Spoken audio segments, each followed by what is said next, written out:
I sitting on a rock in the middle of nowhere, chewing on a dead piece of grass like some kind of philosophical cow, while slowly roasting a rabbit over a fire. And not just any roast.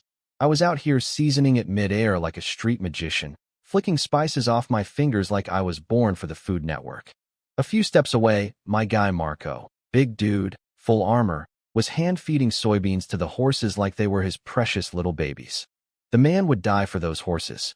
Honestly, I think he likes them more than he likes me.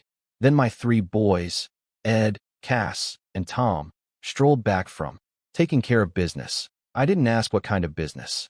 Look, when you've been on the road for weeks and bandits keep jumping you, taking care of it means exactly what you think it means. We're past the awkward conversations. I handed them the rabbit. One rabbit. For three grown men. They looked at it, looked at each other, and I could see the pain in their eyes. That rabbit wouldn't satisfy a hungry cat, let alone three dudes built like wardrobes. But nobody complained. Smart boys. Marco said we were about an hour from Lothern, and honestly, I almost cried. Half a month of eating dust, sleeping on rocks, and smelling like a goat's armpit. Finally, civilization. Now, Lothern, let me paint you a picture. This city started out as a giant military fortress to keep the orcs from stomping all over humanity. Big walls, arrow towers, the whole, you shall not pass, package. But then humans got together, kicked the orcs so hard they ran off to some miserable frozen plateau called Garrosh, and suddenly the fortress didn't have much to do anymore. But here's the thing, between Lothern and orc territory, there's this massive stretch of wild land that Emperor Philip III, in his infinite dramatic flair, called the jewel at the Empire's feet, and told every brave knight to go claim it. So they named it the Jewel Wasteland. Sounds fancy, right? Except most of the brave knights who went out there ended up as fertilizer for the local weeds. Real inspiring stuff. Still, Lothern became the place for supply runs, trade deals, and all the shady smuggling you could dream of. Former military base turned shopping mall. Classic. We got into the city, found an inn, and I haggled with the owner like my life depended on it. 5 people, 3 rooms. I got my own room, obviously. Leadership has its privileges. The other 4 could figure out the sleeping arrangements themselves. After stuffing some actual food into our faces, real food, not sadness rabbit, I gathered everyone in my room and started handing out assignments like a boss. Cass, you and Tom go collect intel on the Jewel Wasteland. Get a map if you can. Everything we heard down south has been through so many people it's basically a game of telephone at this point. Ed, you and Marco hit the markets. Food, weapons, slaves, figure out what everything costs. We're broke, so I need you to not get scammed like idiots. Then I chugged water from my canteen like a man who'd crossed a desert, because I basically had, and told them I was heading to the Herald's Hall to register my land claim. Today, no delays. Now, the Herald's Hall. Fancy place. 12 steps of polished granite leading up to the entrance, magical beast carvings on the railings, and a massive griffin knight statue in the middle of the courtyard. Emperor Philip I, founder of the empire, looking all majestic and stuff. The whole building screamed, "You're poor, and we know it." I ran up those stairs 3 at a time, heart pumping, ready for my big moment. See, I'd been rehearsing this scene in my head the entire way up. Some snooty servant would look down his nose at me, say something insulting, and then, BM, I'd whip out my fancy gold-trimmed appointment letter and watch his face melt. Maybe there'd be a dramatic confrontation. Maybe I'd flip a table. It was going to be epic. Instead, a perfectly polite servant walked up to me with a warm smile and said, "Good day, my lord. How may I help you?" Are you kidding me? Where's the attitude? Where's the disrespect? Every hero in every story gets the "who do you think you are" treatment before their big reveal. Was I not the main character here?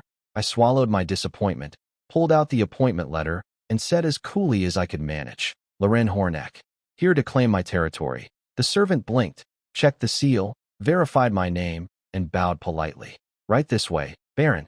He led me to a room dominated by a giant map on the wall. And there, sitting in a chair with a grandfatherly smile, was an old man who introduced himself like we were at a tea party. "Hello there, young man. I'm William Marshall, and that's where my new life officially began. No drama, no table flipping, just a smiling old dude in a chair. The universe clearly had no respect for my narrative expectations.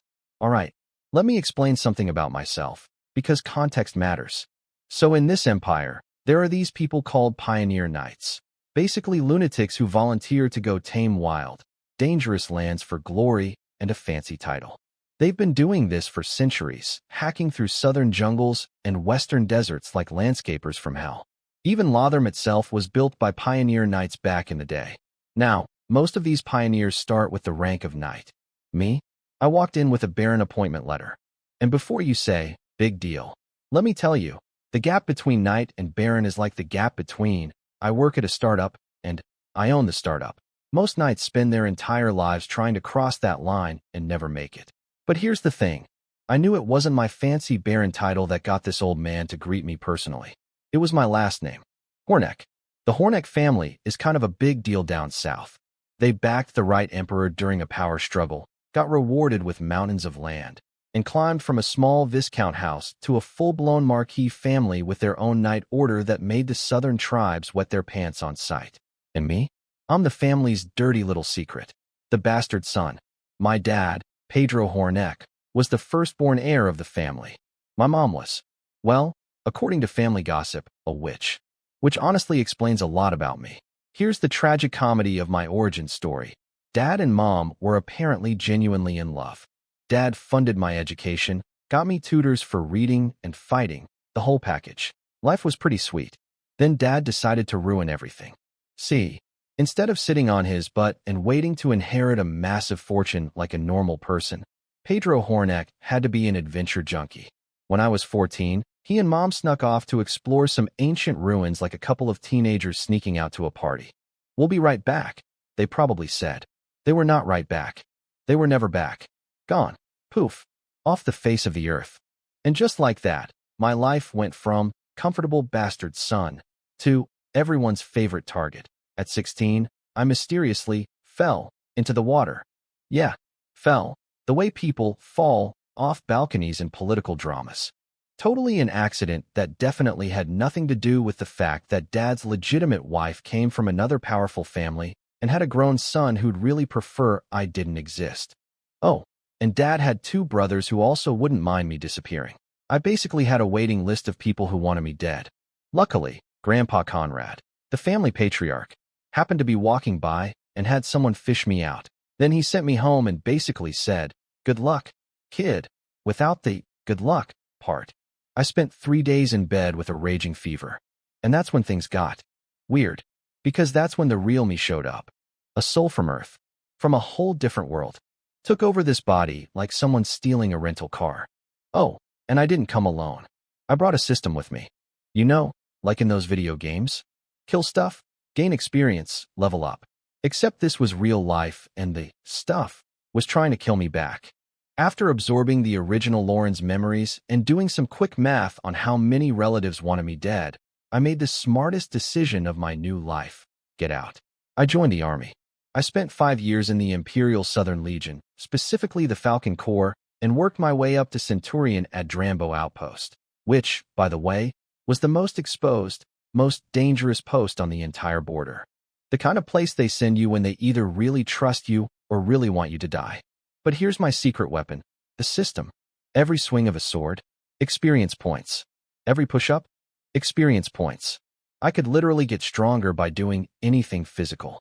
While other soldiers plateaued, I just kept leveling up like a character in an RPG who found an infinite grinding spot. At 21, I went back to the Horneck estate, walked up to Grandpa Conrad, and somehow got a private meeting. Nobody knows what we talked about.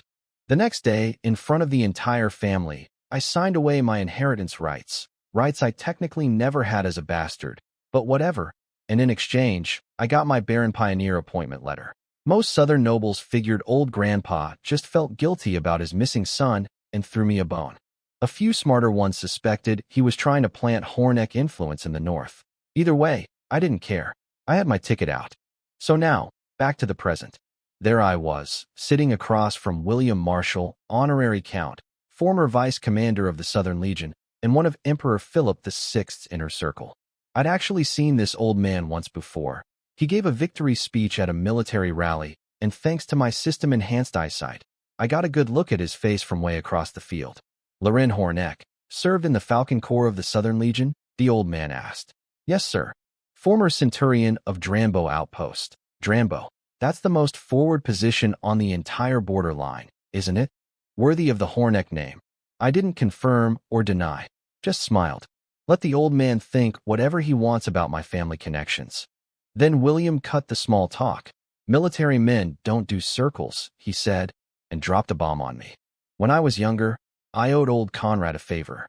He sent word asking me to look after you. He paused, stared straight into my eyes like he was trying to read my soul, and when I didn't flinch, he said, So tell me, what do you need? And that's when I turned on the waterworks. Count, sir, you know I'm just a poor little bastard, lost my parents when I was young, had to join the army just to eat, risking my neck every day just to survive. The old man's I started twitching. He was getting annoyed. I needed to speed this up. So, I'm short on everything. How about 5,000 gold coins, 1,000 slaves, 500 steel swords, 100 knight lances, and 100 sets of armor? 0.50 sets, 0.20 sets? Come on, I can't go lower than that. He looked at me like I was the dumbest person he'd ever met. Like I just asked him to buy me the moon. Enough. You're a baron now. Stop acting like a barracks hustler and show some noble dignity. Noble dignity. Right. Because dignity pays for swords and feeds soldiers. Sure thing, old man. But I nodded along like a good boy.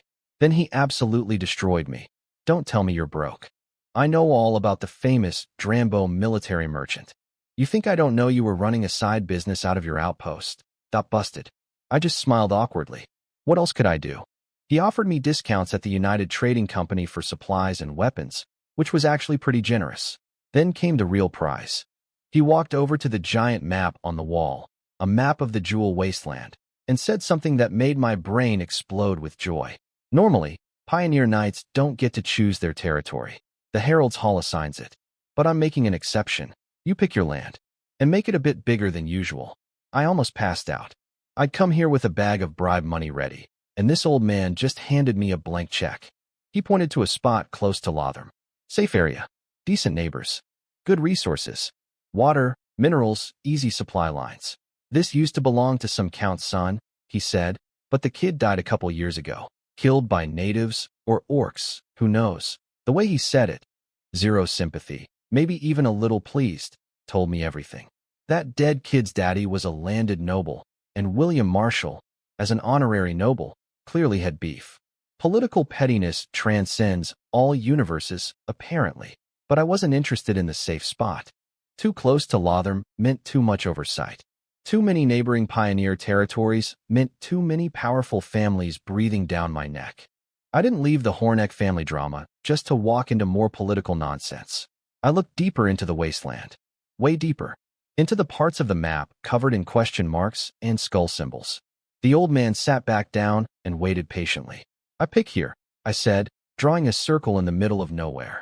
William stared at where my finger was pointing, thought for a moment, and gave me a look that said, Are you sure you're not brain damaged, kid? Pressburg is not a good choice. You sure about that? So after I picked Pressburg, deep in the middle of nowhere on the map, surrounded by question marks and skull symbols like a treasure map drawn by a pessimist, old man William just shrugged and let me have it. Legend. But the real gift wasn't the land. It was what William did next. See, normally when you become a pioneer knight, you don't just waltz in and become a real noble. Oh no, you get a 1-year probation period. I call it an internship. After a year, the Herald's Hall sends inspectors to check if your territory is legit. If you pass, congratulations, you're officially a noble. If you fail, keep interning, buddy. Oh, and now you have to pay taxes too. Thanks for playing. William skipped all of that for me. Just went ahead and registered me as a fully recognized baron of the empire. No probation, no inspectors, no paperwork nightmare. The man basically handed me a VIP fast pass through imperial bureaucracy. But as nice as that was, what came next was even better. My lord, per Count Marshall's instructions, everything you're purchasing has been discounted 30%. Total comes to 1,050 gold coins. But I'll round down. Let's call it an even 1,000. Music, too. My ears. I was standing in the United Trading Company, and the manager was practically bowing to me because William had made a phone call. I pulled out my money bag, and here's where things got fun. I didn't pull it from a pocket or a backpack. I pulled it straight out of thin air from a spatial storage ring on my finger. The manager's eyes went wide for half a second. Then he spotted the ring, and I could practically hear the gears turning in his head. Spatial equipment. No wonder the Count is looking after this kid. Must be some big shots air. Let him think whatever he wants. Works in my favor. I told him to hold the goods until I was ready to leave. He waived the storage fee as a personal courtesy, and I strolled out feeling like the king of the world. After wandering around town and watching a delightfully barbaric northern-style street brawl, these northerners really know how to throw a punch, I headed back to the inn. That evening, I gathered the boys in my room and laid everything out. Showed them the map I'd shamelessly begged off William. It was a copy, sure, but it was way better than anything you could buy on the street. Cass went first with his intel report. Boss, the Jewel Wasteland is basically what we already knew. Jackals, goblins, half-orcs, tons of bandits with edgy names like One Eye, Bloody, and Fierce Wolf. Oh, and the big merchant caravans? They'll straight up rob you too if they think they can get away with it. Our little group can cross the wasteland fine, but holding a territory this big, that's going to be tough. Yeah, I knew that part. Then Ed hit me with the price list. Regular slaves cost more up here than down south. 1 gold coin for a man, 50 silver for a woman. Skilled workers? Highway robbery. A carpenter or mason runs 15 gold. A blacksmith? 30 gold. Veteran soldiers go for 5 to 10 gold each, elite fighters around 30. And nobody's selling anyone who can use battle aura yet. Oh, and they sell orc and half-orc slaves up here too. Only 50 silver each. Bargain basement pricing. But apparently they eat like garbage disposals, are dumb as rocks, and have a nasty habit of murdering their owners. So, maybe not. I was crunching numbers in my head when I remembered. We had reinforcements coming. The next morning, before I could even get out of bed, someone was hammering on my door. I opened it to find Marco standing there with what I can only describe as a bear disguised as a human being. Boss, Ragnar's here. And there he was. Ragnar. My big, beautiful, terrifying Viking buddy. Built like someone stacked 2 refrigerators on top of each other and taught them to smile. Boss. Smooth trip. Nobody wants to mess with Vikings. Especially not 36 Vikings. Let me tell you about the Vikings. They live on a cluster of islands on the Empire's eastern coast, the Viking Isles. Every single one of them is born fighting. They don't farm, don't trade, don't do anything productive. They just raid passing merchant ships for a living. Their islands are surrounded by razor-sharp reefs and psychotic currents, so the Empire never bothered conquering them. Not worth the headache.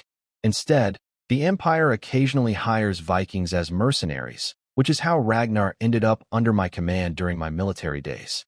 Let's go meet your friends, I said. We walked into the inn's courtyard and, wow, 35 Viking warriors were scattered around like a convention of giants. Some were sitting cross-legged, some leaning on weapons, all of them laughing in voices that could shake windows. Their skin was that dark reddish-brown you get from years of sun and salt water. Beards everywhere, gold, red-brown, dark, braided and decorated with copper rings and animal bones like the world's most aggressive charm bracelets. Their equipment, though? Tragic. Most of them wore leather armor that looked like it had been through a meat grinder. The rest didn't even have proper armor, just rough cloth and untreated animal hides wrapped around them like caveman fashion. Their weapons were even worse. Short axes with chipped and bent edges that looked like they'd been used to open beer cans. Spiked clubs, with all the spikes worn smooth, basically just fancy sticks at this point. One word summed up these mighty warriors: broke. Oh, and they were all around 2 meters tall. The tallest, Ragnar, was about 2.5 meters. Me at 1.8 meters? I looked like a potato standing in a cornfield. I stepped into the middle of these giants and announced myself.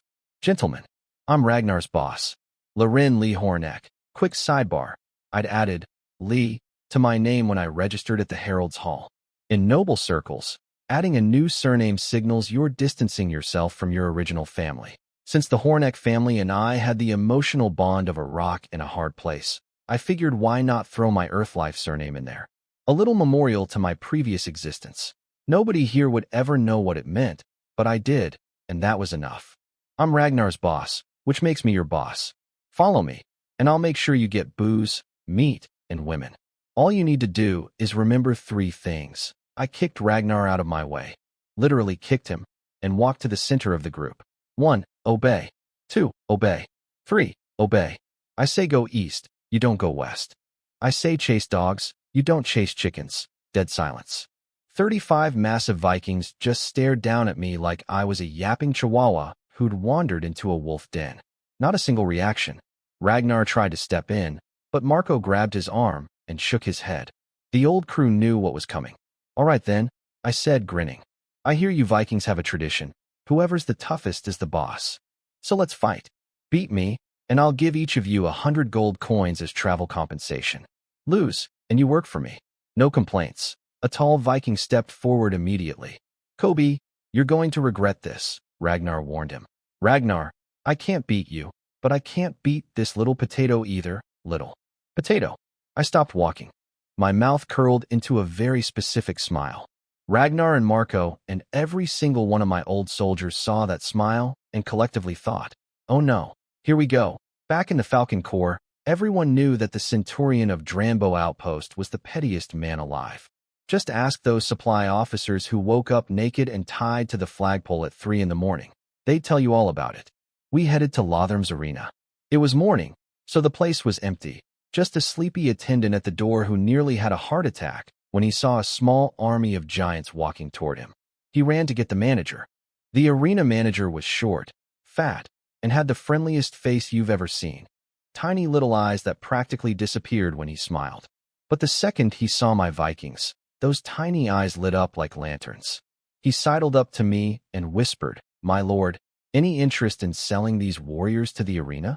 I'll give you an excellent price. These are Vikings. You'd actually take them? Of course. Doesn't matter what kind of warrior. Once they're in our arena, we make them behave. Plus, the noble ladies in this city love the wild type. The wilder, the better. He was literally eyeing their exposed chest muscles with a look that made Emmy uncomfortable. This dude had energy that transcended cultural boundaries. Hard pass. I just need to borrow your arena for a bit. He tried to charge me nothing. It's just sitting empty anyway. And we did this ridiculous back and forth dance where I tried to pay and he refused to take money. He wasn't stupid. He'd seen my Pioneer Baron credentials and figured making friends with me was worth more than a rental fee. Classic businessman move. Meanwhile, the Vikings watched this whole exchange and became even more convinced that I was a joke. Kobe was actually thinking about going easy on me so he wouldn't hurt me and make things awkward for Ragnar. Sweet summer child. The fat manager tagged along to watch, figuring I must have some secret weapon if I was this confident against a Viking. Smart man. Wrong conclusion, but smart. Kobe and I walked to the center of the arena. Rules? He asked. Bare hands. He tossed his axe aside. Kobe. Viking. Loren. Pontus. And that's when the fun started. If God gave me another chance, I would never have fought the boss that day. Kobe too bad for Kobe. God wasn't taking requests. What happened in that arena was, and I say this with complete humility, an absolute massacre. A one-sided beatdown so brutal it should have come with a parental advisory warning. And the funny part? It was the small guy doing the beating. Kobe came at me with those big meaty Viking hands, probably thinking he'd grab me like a teddy bear and squeeze until something popped. I sidestepped him like he was moving in slow motion, and then I punched him in the gut. One punch. One. This mountain of a man dropped to his knees like someone had unplugged him. He was down there wheezing and gasping, clutching his stomach, probably reconsidering every life choice that had led him to this moment. I crouched down to eye level, because he was on his knees and I still had to crouch. That's how tall this maniac was. And with my most punchable smirk, I silently mouthed 2 little words at him. Now, here's something you should know about me. If anyone could see my stats, and yes, I have stats, thank you very much, system, they would notice a very particular skill. Taunt. Level 25. I didn't grind that skill by accident. I am a professional at making people lose their minds. And it worked. Kobe's eyes went blood red. His muscles started swelling up like someone was inflating him with a bicycle pump.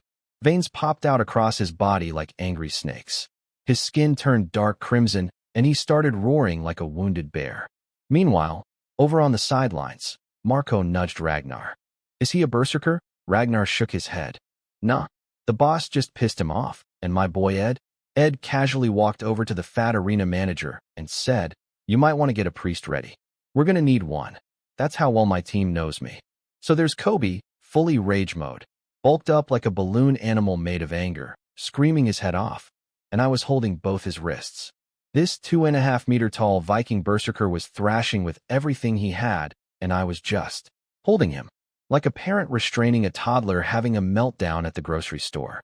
Then, right as he was about to completely lose his mind, I let go of his left wrist, grabbed his right arm with both hands, dropped my weight, and swung him. I picked up this giant Viking, a man who probably weighed 3 times what I do, and whipped him through the air like a sack of angry potatoes. He slammed into the ground so hard it sent a cloud of sand flying. The whole arena shook. Did I stop there? Of course not. I'm petty, remember? I swung him left. Slam. Right. Slam. Left again. Slam, slam, slam. Over and over, like I was beating a rug, except the rug was a 200-kilogram Viking warrior, and the floor was packed dirt. After about 15 rounds of this, I finally let go. Kobe lay there in the sand like a discarded action figure. The rage had drained out of him completely. His muscles had deflated back to normal. The only sign he was still alive was the faint wheeze coming from his crumpled body. The fat manager was flailing his stubby arms, screaming, "Priest! Get the priest!" Now, his voice was shaking with excitement because, apparently, watching someone ragdoll a berserker Viking with bare hands was the most thrilling thing he'd seen in his career. And here's the crazy part. Vikings are basically made of rubber. After the priest healed him up, Kobe was back on his feet like nothing happened. Because I'd used controlled force and his rage-hardened skin had absorbed most of the impact, the priest said he only had surface injuries. Barely a scratch on the guy? This reminded my old squad of what I said when I first fought Ragnar years ago. Wow, he can really take a hit. What a great punching bag. After the Kobe incident, all 35 Vikings became the most obedient soldiers you've ever seen. When I stood over Kobe's crumpled body and yelled, "Anyone else?" every single one of them shook their heads so fast I thought their braids would fly off. Head-shaking champions, all of them. As we were leaving the arena, I pulled the awestruck fat manager aside. "Want to make a deal? Anything, my lord. If any Vikings ever get sold to your arena, men, women, kids, doesn't matter. You buy them and resell them to me. Name your price." The manager immediately understood my plan. Build a territory powered by Viking warriors. He thought I was insane. Plenty of people had tried to tame Vikings before. Every single one had failed. Even the Empire only hired small groups as temporary mercenaries. The problem isn't that Vikings aren't good fighters. They're amazing fighters. The problem is the berserker rage. When one Viking goes berserk, you've got a manageable situation. When a group of Vikings goes berserk, you've got an extinction event. No lord wants a private army that might randomly decide to destroy everything, including him. The manager smiled and agreed to the deal, but I could tell he thought I was dreaming. That's fine. I like proving people wrong. After that, I led my merry band of oversized children to the southeast commercial district, Lotham's shopping central. Weapons, armor, grain, tools, you name it. I'd already bought supplies from the United Trading Company yesterday, but those were standard-issue goods. For these Viking guerrillas, I needed something tougher. Ed had scouted out a place called Copper Furnace Flame, the most famous weapon shop in Lotham, run by dwarves. We walked in, and sure enough, there were actual dwarves in the back, hammering away at an anvil while drinking. Nothing says authentic craftsmanship like blacksmithing under the influence. While my Vikings were gawking at the merchandise like kids in a candy store, a small green figure approached us. "How may I help you, gentlemen?" "Goblin," one of my Vikings whispered. Except Vikings don't know how to whisper. His whisper was basically a normal person's shout. The entire shop heard him. "That's a gnome, you idiot," Ragnar hissed. See, I taught Ragnar and the guys how to tell gnomes from goblins during our downtime. Gnomes have amber or light green eyes. Goblins have cloudy yellow eyes with bloodshot veins. Gnomes have bigger heads with wider foreheads. Goblins have smaller skulls. And most importantly, goblins are bloodthirsty psychopaths who couldn't hold down a retail job if their lives depended on it. Gnomes hate being compared to goblins. Scholars say they're related species, and gnomes lose their minds over it. This particular gnome was wearing a tailored suit and gold-rimmed glasses.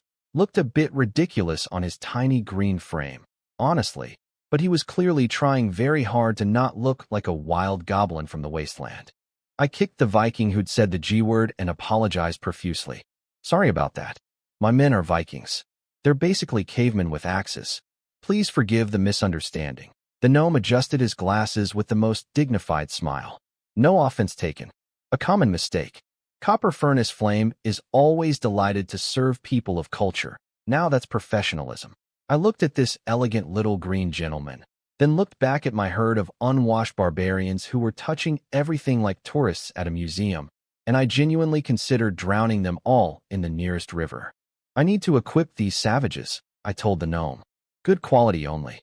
Cheap stuff won't survive their first Tuesday. The gnome studied my Vikings with the practiced eye of a professional, then rattled off his recommendations. Double-bladed battle. Axes, spears, or broadswords for weapons. Heavy stuff that matched their fighting style. Chainmail for armor. Heavy for normal humans, but perfect for Viking beef tanks. Enough protection without limiting movement. As for materials, I recommend refined steel. Our refined steel products are renowned throughout the entire North. Though the price is significant. If budget is a concern, we could. Nope, I cut him off. Refined steel. Double-bladed axes for everyone. Plus 3 small throwing axes per person. And I need them fast. I was already imagining it. We run into some bandits on the road, and my 36 Vikings simultaneously pull out double-bladed battle axes. The psychological damage alone would be worth the investment. Certainly, sir. Let me calculate. The gnome pulled out an abacus from literally nowhere and started clicking away. 1 refined steel double-bladed battle axe, 25 gold. 3 small throwing axes, 15 gold. 1 set of chainmail, adjusted for your men's. Generous proportions, 120 gold. That's 160 gold per person. Click, click, click. For 36 men, your total comes to 5,760 gold coins. Thank you for your patronage. He looked up at me with the most genuine, heartfelt, beautiful smile. My face froze. My brain short-circuited. Every muscle in my body locked up. 5,760 gold coins. 5,760 gold coins. That I can't afford that. Okay, so it wasn't that I couldn't pay 5,760 gold coins. Technically, I had the money. But if I blew it all on Viking cosplay, I'd have nothing left for slaves, supplies, and the million other things that could go wrong. You don't spend your entire bank account at the weapon store on day 3. That's RPG basics. So I swallowed my pride and told the gnome, slight change of plans. Only 10 sets of chainmail. The rest get leather armor. The gnome didn't even blink. Didn't smirk. Didn't make me feel like a broke loser. Just started clicking that abacus again, each little click-clack stabbing directly into my wallet's soul. Weapons, 40 gold per person, 1,440 total. 10 chainmail sets, 1,200 gold. 26 leather armor sets, 26 gold. Grand total, 2,666 gold coins. Thank you for your patronage. Same beautiful smile. Same perfect professionalism. I could learn a thing or two from this tiny green businessman. They didn't have everything in stock. Only 10 axes and 2 chainmail sets ready to go, plus the leather armor. The gnome promised the rest in 2 days, and when I tried to ask for a discount, he shut me down cold. No discounts. Not even for nobility. Dwarven craftsmanship doesn't do sales. Respect. After sending Marco to escort the gear back to the inn, I took my Viking circus shopping for clothes. 40-something people, 2 outfits each, 2 pairs of boots, miscellaneous stuff. 5 gold coins total. Even with the Vikings being XXL everything. 5 gold coins for clothes. 2,666 for weapons and armor. Military spending is an absolute scam. Then I fed them.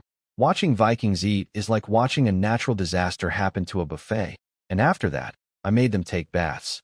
Oh, the drama. See, Vikings live on islands surrounded by ocean. Freshwater is scarce, so they only bathe in seawater, which basically means they don't bathe. I don't know how long these guys had gone without proper washing, but the smell.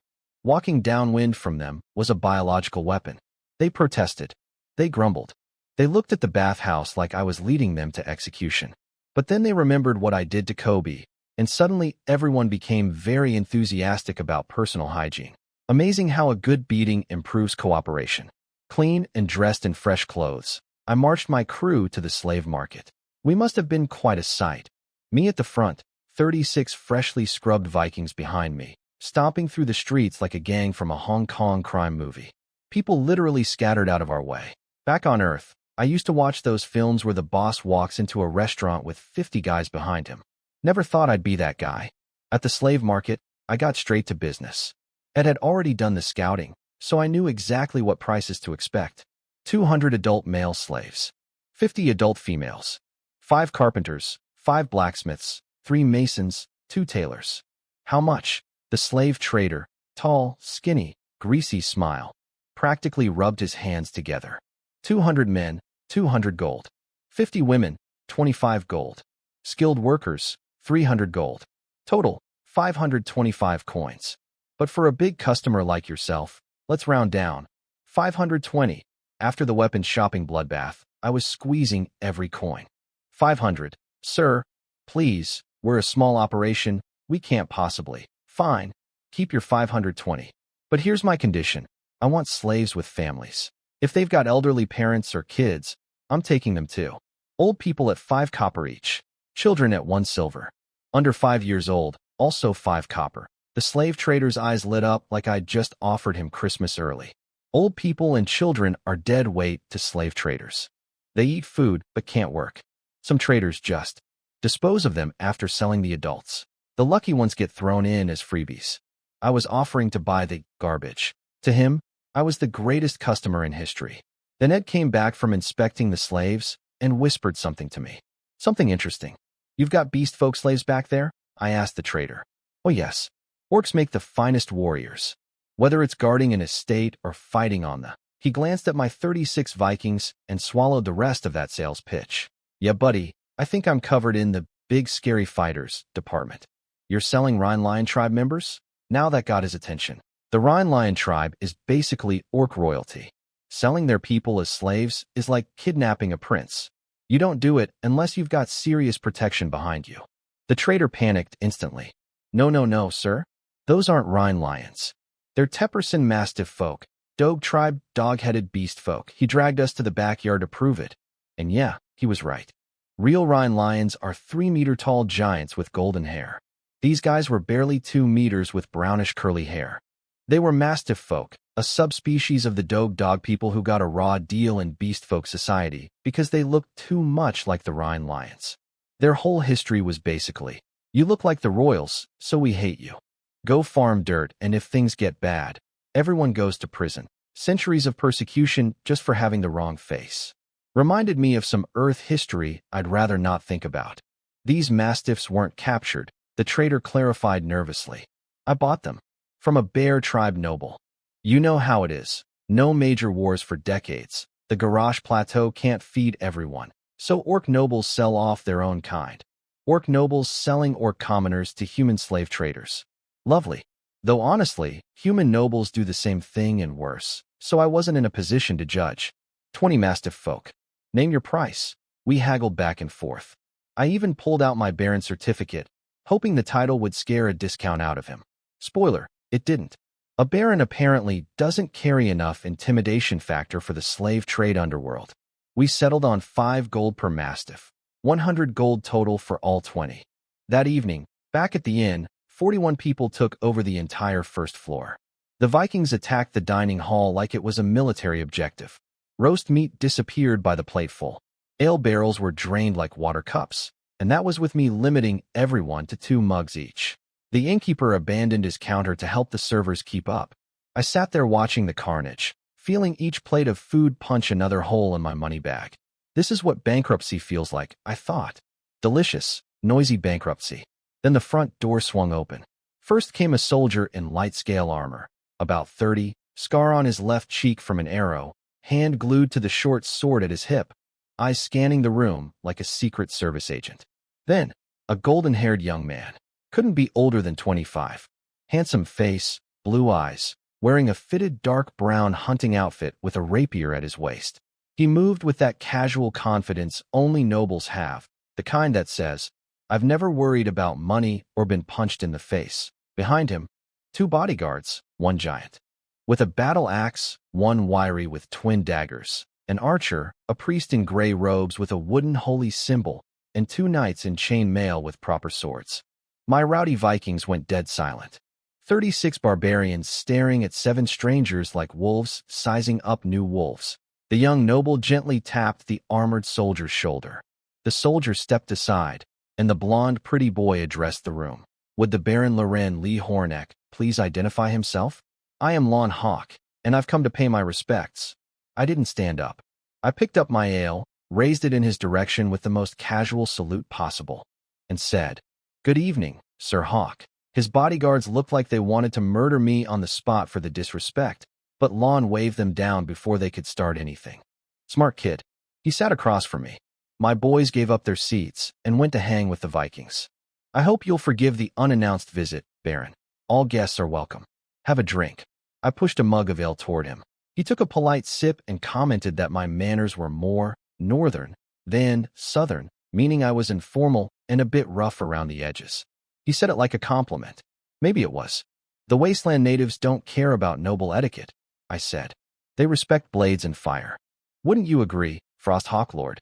Yeah, I knew who he was. Loren Horneck, Pioneer Knight, fully certified.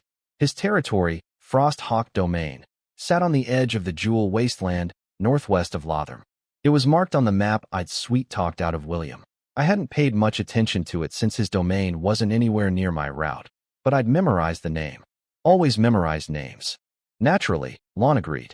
The best way to deal with wasteland natives is to kill them. No argument there. Any lord who survived in the Jewel Wasteland had to deal with the native tribes first. Starving savages don't check your ID before they eat you. So where is your territory, Baron?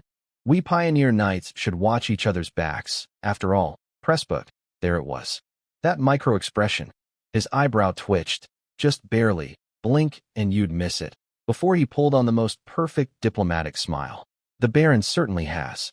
Courage. He hung on that word just a beat too long, balanced right on the razor's edge between politeness and mockery. The sarcasm was gone as fast as it appeared, but I caught it. Oh, I caught it. And at that exact moment, both of us were thinking the same thing. This guy's going to be interesting. Let me give you the backstory on this Loren Horneck character, because it matters.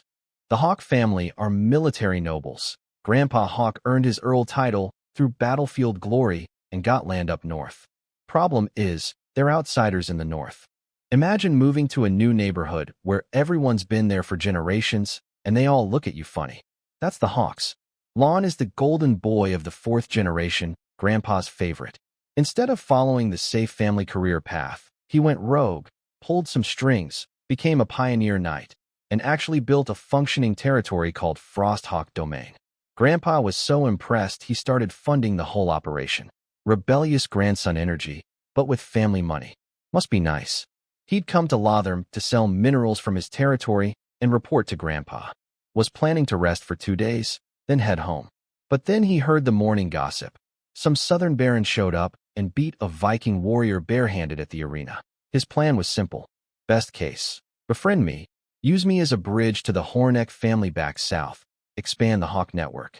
Worst case, still make nice with a fellow pioneer knight, because out in the wasteland, friends are better than enemies. Good plan. Logical plan. But then he actually met me.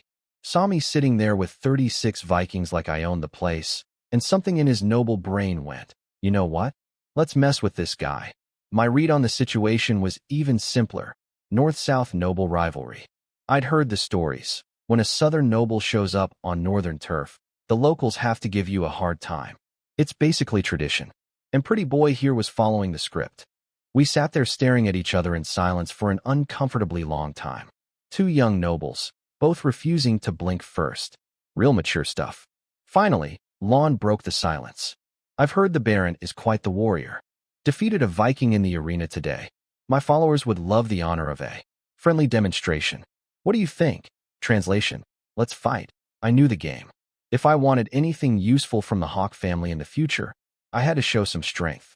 But I wasn't about to fight his lackeys myself. That's what employees are for. Oh, I couldn't possibly fight personally, I said, doing my best impression of a humble noble. Your followers might hold back out of respect for my title. Why not let my Vikings handle it? They're simple folk, no titles to worry about, so the fight can be uninhibited. I called Ragnar over. Ragnar, Sir Hawk here wants a friendly cultural exchange through combat. You'll represent our side. Remember, friendship first, competition second. Lon called his armored knight forward.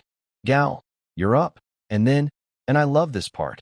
Both of us, behind our respective fighters' backs, secretly made the same hand signal to our guys. Hit him as hard as you can. Friendship first, my butt. We both wanted to see the other side get demolished. Since it was nighttime, we couldn't use the arena, so we just did it in the street outside the inn. Because nothing says civilized nobility like organizing a street fight after dinner. Ragnar grabbed one of the shiny new double-bladed axes I'd just bought today, fresh out of the copper furnace flame box. Still had that new weapon smell. No armor, though. Gal pulled a broadsword off his horse. I flipped a copper coin into the air. It hit the ground with a clink, and they both launched at each other. Ragnar's axe screamed through the air like it was trying to tear reality apart.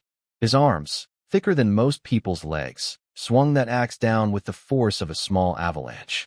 Each chop felt like the earth was cracking.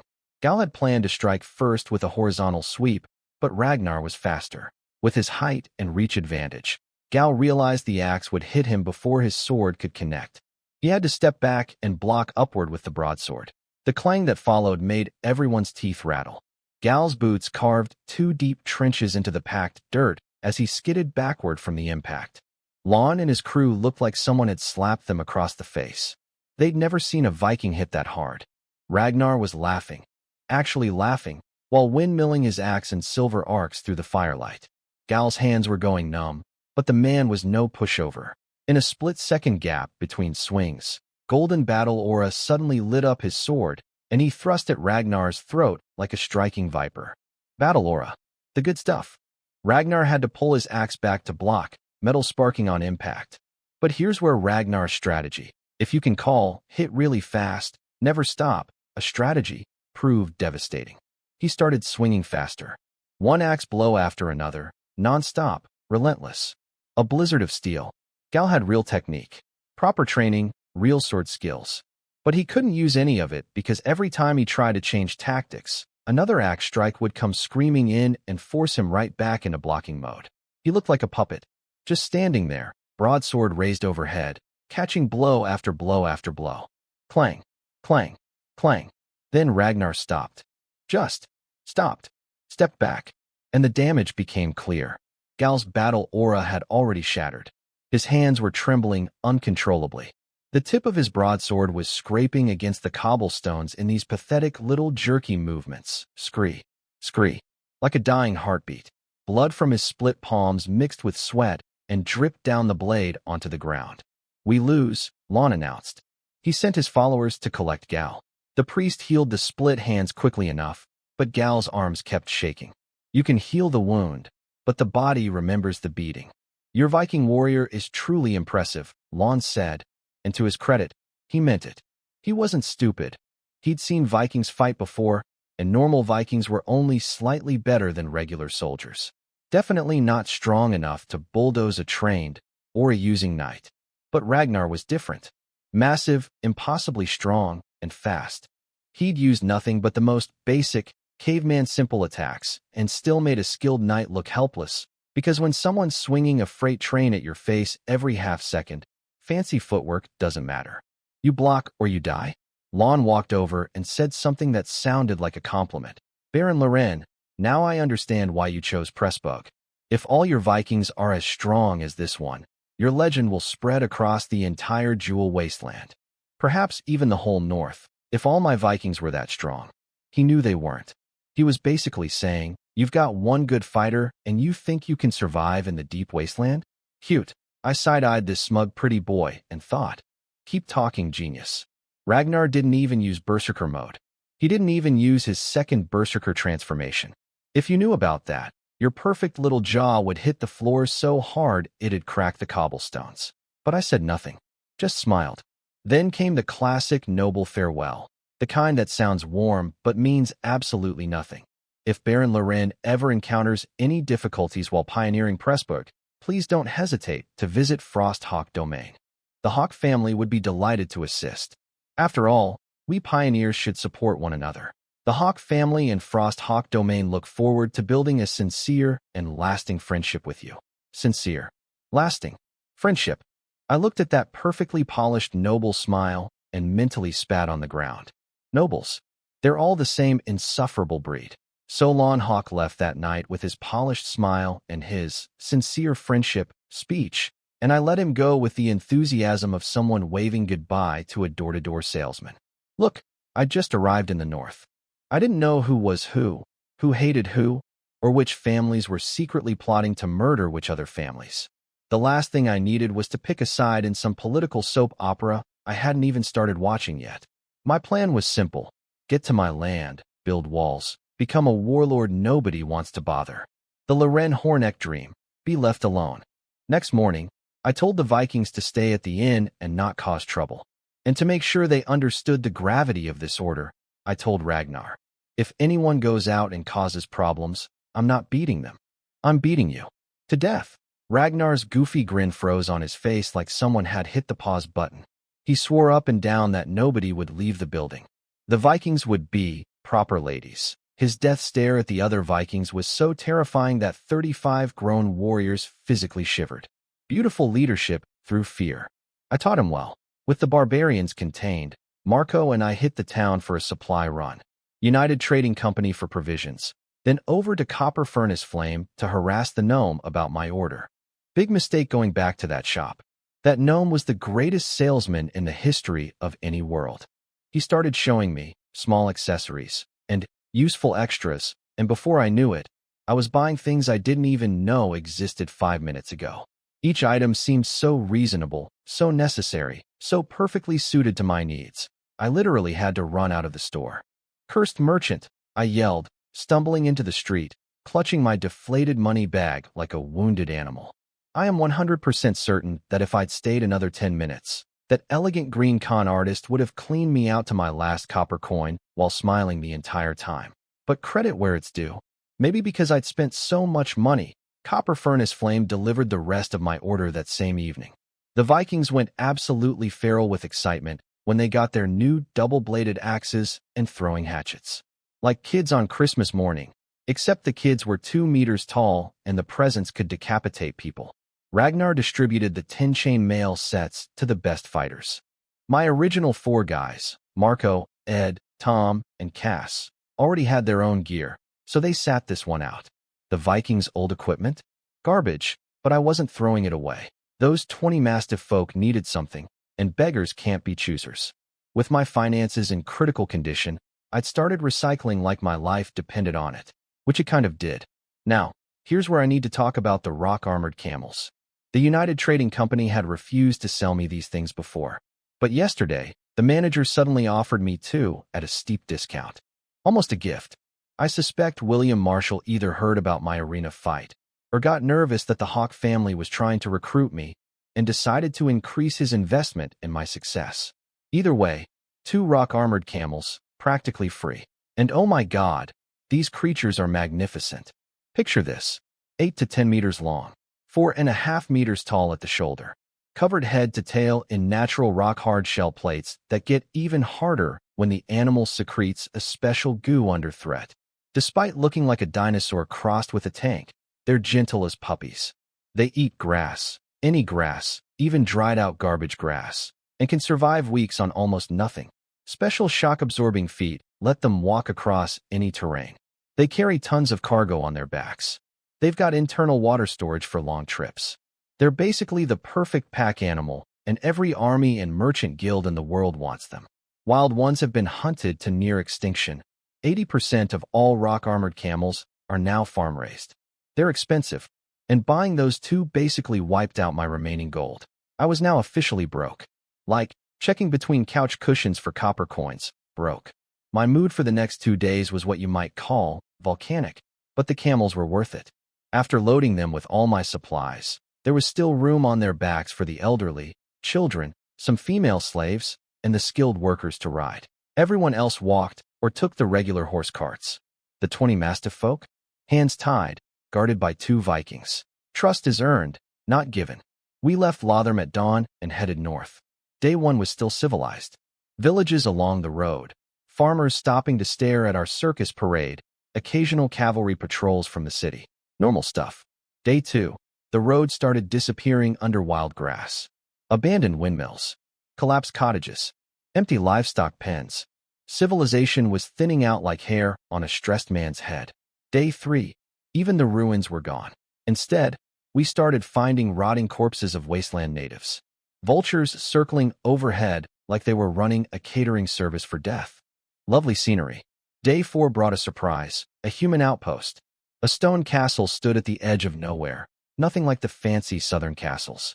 This one was rough, heavy, beaten by wind and time until it looked like it had given up on aesthetics entirely. Crumbling battlements patched with wooden fences, a pathetic ring of mud walls, and a few guard towers that leaned at angles that defied architectural confidence. On top, a banner flapped in the cold wind, the Ice Wolf flag of House Snow. I'd done my homework on these guys, bribed a clerk at the Herald's Hall for their file. The Snows used to be northern legends. Their patriarch earned an earl title under Philip I for battlefield heroics. But fighting was all they were good at. When it came to political scheming, they had the survival instincts of a lemming running toward a cliff. They stepped on every political landmine available, lost every power struggle, and watched their territory get carved up like a turkey at dinner. From Earl, they fell to Viscount, and their domain shrank to this sad little patch of wasteland. Since Viscount Snow wasn't even home, I declined the steward's invitation to enter the castle. No way was I walking into a stranger's fortress with my entire supply train sitting outside. We camped near the walls, rested up, and kept moving north at first light. Day 5 is when the fun started. Wasteland natives started popping up everywhere. Goblins, jackal people, half-orcs with ugly green faces and nastier attitudes. They'd lurk in the tall grass, watching our caravan like hungry dogs staring at a steak. Some of the braver ones crept closer. Cass unslung his longbow and casually dropped 2 goblins and a jackal man without breaking stride. The natives vanished back into the grass like roaches when you turn on the lights. But they didn't leave. I could see shadows shifting in the grass. Hear the rustling. They were following us, gathering numbers, working up the nerve for something bigger. I ordered everyone into full combat gear. Even the male slaves got basic weapons, clubs, sticks, anything pointy. Marco rode up beside me. "Boss, do we attack?" I looked at the grass, then looked back at the slaves and the 20 mastiff folk still in shackles. Not yet. Not enough of them. When we put on a show, I want the audience to see something impressive. I nodded toward the slaves and the mastiff folk. They needed to see what happens to people who threaten us. Nothing builds loyalty, or at least obedience, like watching your new boss obliterate an enemy. I'm not the type for inspirational speeches about freedom and hope. I know my strengths, and my strength is making people afraid enough to cooperate. It's not pretty, but it works. Send Tom and Ed out to scout. Tell them to be careful, stay close, don't go cowboy. This isn't Dranbo. We don't know what weird tricks these natives have up their sleeves. Marco nodded, passed the word, and my 2 scouts slipped off their horses and melted into the tall grass like ghosts. The wasteland was watching us, and I was watching it right back, waiting for the right moment to make an entrance nobody would forget. Tom and Ed kept feeding me intel all afternoon, and as the sun started going down, I decided, showtime. I ordered the wagons into a circle around the 2 rock-armored camels. Instant fortress, redneck style. All the slaves went inside the ring. Men on the outer edge, women behind them, elderly and children in the center. My 4 guys, Tom, Ed, Cass, and Marco, got assigned to guard duty and slave watching. The 20 mastiff folk? I had Marco bring them to the front row seats. Because if I was about to put on a show, I wanted my audience close enough to feel the splatter. Then I gathered my 35 Vikings and did something I'd been waiting to do for a very long time. I pulled out the book. "Listen up," I said, putting on my most dramatic ancient wisdom voice. "I once discovered a tome of oaths in an ancient ruin. Any warrior who pledges loyalty to me and marks this book will be reborn. Break through your limits. Shatter your ceiling. Ragnar is living proof." And from my spatial storage, I produced the most beautiful piece of prop craftsmanship money could buy. A deep brown leather-bound book, embossed with a sword and wheat crest on the cover. The spine was made of 7 oxidized copper plates covered in mysterious runes. A cracked, dark red strap held it shut, and it smelled like ancient incense. It looked like something a tomb raider would kill for. I opened it to page 5, pulled out a fancy quill pen and ink, and stared into the eyes of 35 illiterate barbarians. Step forward. Write your names. Pledge your loyalty. The Vikings looked at each other. Now, the Viking Isles aren't exactly stranger to con artists. Holy men and prophets had visited before, making big promises. But none of them had ever backed it up like Ragnar did. When Ragnar went home after joining my squad, he walked up to the tribal chief, the toughest fighter on the island, and beat him like it was cardio. Then he refused to become chief and instead told everyone, "I found a way to make us all stronger." Then he showed them his second berserker transformation. The tribe lost its mind. They were a small tribe. Most of them couldn't even do a first berserker rage, let alone a second one. This was like someone showing up to a village basketball court and dunking from half court. But when Ragnar mentioned they'd have to follow a human lord from Pontus, the excitement died. Vikings and Pontus humans have history.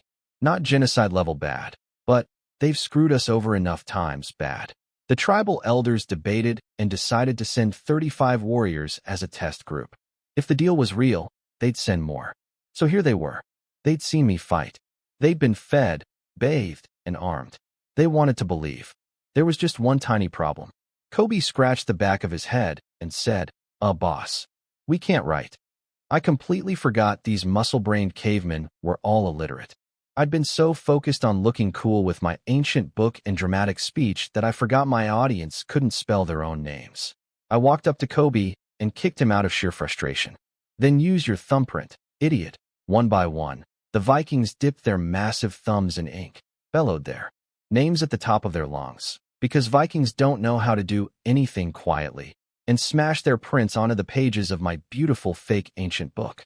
And every time one of them stamped, I quietly approved their party join request in the system. Yeah, that's what this really was. A party invite, like a video game guild recruitment, except with more theatrical props. See, when I became a squad leader back at Drambo, the system unlocked a party feature. If someone willingly accepts my leadership and agrees to fight alongside me, they can join my party. Once they're in, they get system benefits, experience points, level ups, the works. They can't see the system interface themselves, only I can see their stats. But the results are very real. That's how Ragnar broke through to second berserker mode. Not ancient magic, not divine blessing, just good old RPG experience grinding with a system nobody else knows about. And the Book of Oaths? I had a craftsman make it back south. Paid extra for the artificial aging. The oxidized copper, the mysterious runes, the old book smell, all fake. I'm not proud of it. Actually, no, I'm extremely proud of it. That book is a masterpiece of deception. Once they were in the system, I could see their progression paths. Viking class advancement goes: Viking Hunter, Viking Warrior, Raider, Berserker, Spirit Berserker, Thunder Soul Berserker, Dragon Head Berserker. 7 tiers total. Most of my new recruits were Tier 2, Viking Warrior, or Tier 3, Raider. Ragnar sat at Tier 5, Spirit Berserker, and because I'd named him Viking Squad Captain and the other Vikings respected him, the system bumped him from the regular warrior list to the hero roster. My boy got promoted to named character status. While I was doing all this guild management, the enemy had finally showed up. According to Tom and Ed's scouting, we were looking at a coalition of approximately 100 jackal people, 200 goblins, and 30 half-orcs. 3 separate groups who would normally be trying to murder each other, temporarily united by greed. We were the juiciest loot piñata they'd ever seen. The half-orcs were the scary ones. 30 of them, well-equipped, iron weapons, proper armor, and their leader was wearing actual plate armor. In the wasteland, that's practically luxury fashion. The jackal people had scavenged gear stolen from dead merchants and mercenaries, mismatched and ugly but functional. The goblins? Most of them were carrying sticks, literal wooden sticks. 200 goblins with sticks. I almost felt bad. Almost. From what Tom and Ed overheard, the 3 leaders were already arguing.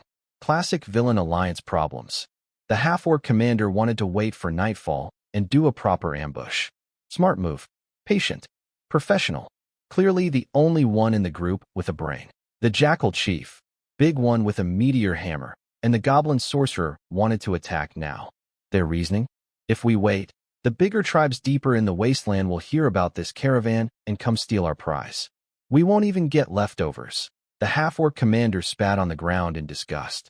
These two idiots couldn't wait half a day for better odds. Just half a day? But he knew his 30 half-orcs alone couldn't take our caravan. He'd done the math. Only about 40 guards protecting 300 people and 2 giant pack beasts, deep in the wasteland. Either we were incredibly strong or incredibly stupid. And given how many fools had died in this wasteland over the years, he wasn't sure which one we were. But he was outvoted by 2 morons, so he grumbled and lined up his half-orcs behind the charging mob.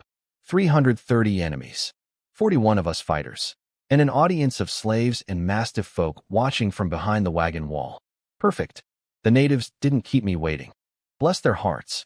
The Jackal people came first, howling and screaming like a pack of drunk soccer fans charging the field. Right behind them, the Goblin Sorcerer led his 200 stick-wielding green idiots. In the back, the half-orcs marched in actual formation, the only ones with a functioning brain cell between the 3 groups. I reached into my system storage and pulled out my baby, a massive 2-handed greatsword. This thing was bigger than the standard-issue broadswords used by the biggest, beefiest soldiers in the Imperial Army. And I lifted it with one hand. Gave it a little twirl, just to be fancy. I looked past the charging mob of jackal people and goblins. They were background noise, and focused on those half-orcs in the back. Those were my real targets. I grinned. Kill them all, and I started running. The Vikings roared behind me, Ragnar leading them forward with axes raised, but I was faster. Way faster. I hit the front line before anyone else. The first thing in my path happened to be the Jackal Chief, the big one with the meteor hammer. I didn't even notice he was the leader. Didn't care. I swung my sword sideways like I was swatting a fly, and this 7-foot jackal man went flying like he'd been hit by a truck. He pinballed through several of his own charging warriors before slamming into the dirt. He didn't get up. He was done, shaped like a puddle. I didn't even look back. Half-orcs. Eyes on the prize. Now, here's the thing about my sword. It's not sharp. It's a giant slab of refined steel forged by a military blacksmith. No edge. No elegance. Just weight. When it hits something, it doesn't cut, it demolishes. The sound it makes isn't a dramatic shing but a deep, heavy whomph, like a wrecking ball having a bad day. Jackal people who got in my way, their entire ribcage would cave in like a crushed soda can. Goblins. Don't even ask. Some of them literally exploded on impact. Arms, legs, and internal organs popping out like someone stepped on an overripe grape. I was leaving a trail of modern art behind me. Horrible, horrible modern art. My system screen was going crazy in the corner of my vision. Experience 20, honestly? These numbers were pocket change at my level. Leveling up takes massive experience now, so these little 10s and 20s were like finding pennies on the ground. Nice, I guess, but not life-changing. Meanwhile, behind me, Ragnar and the Vikings had crashed into the main enemy force like a freight train hitting a flea market. The frontline jackal people? Split in half. Literally. Double-bladed battle axes versus scavenged kitchen knives is not a fair fight. Any jackal man brave enough to raise his weapon and block just ended up as 2 symmetrical pieces falling to the ground alongside his broken weapon. Like snowflakes. Meaty, horrible snowflakes. Jackal people are known across the continent as mad dogs. The bloodier things get, the crazier they fight. Sure enough, the smell of blood sent them into a frenzy. Eyes bloodshot, fangs bared, throwing themselves at the Vikings with everything they had. It was like watching a group of toddlers attack a bunch of bodybuilders. The harder the jackal people fought, the more excited the Vikings got. These barbarians were enjoying themselves.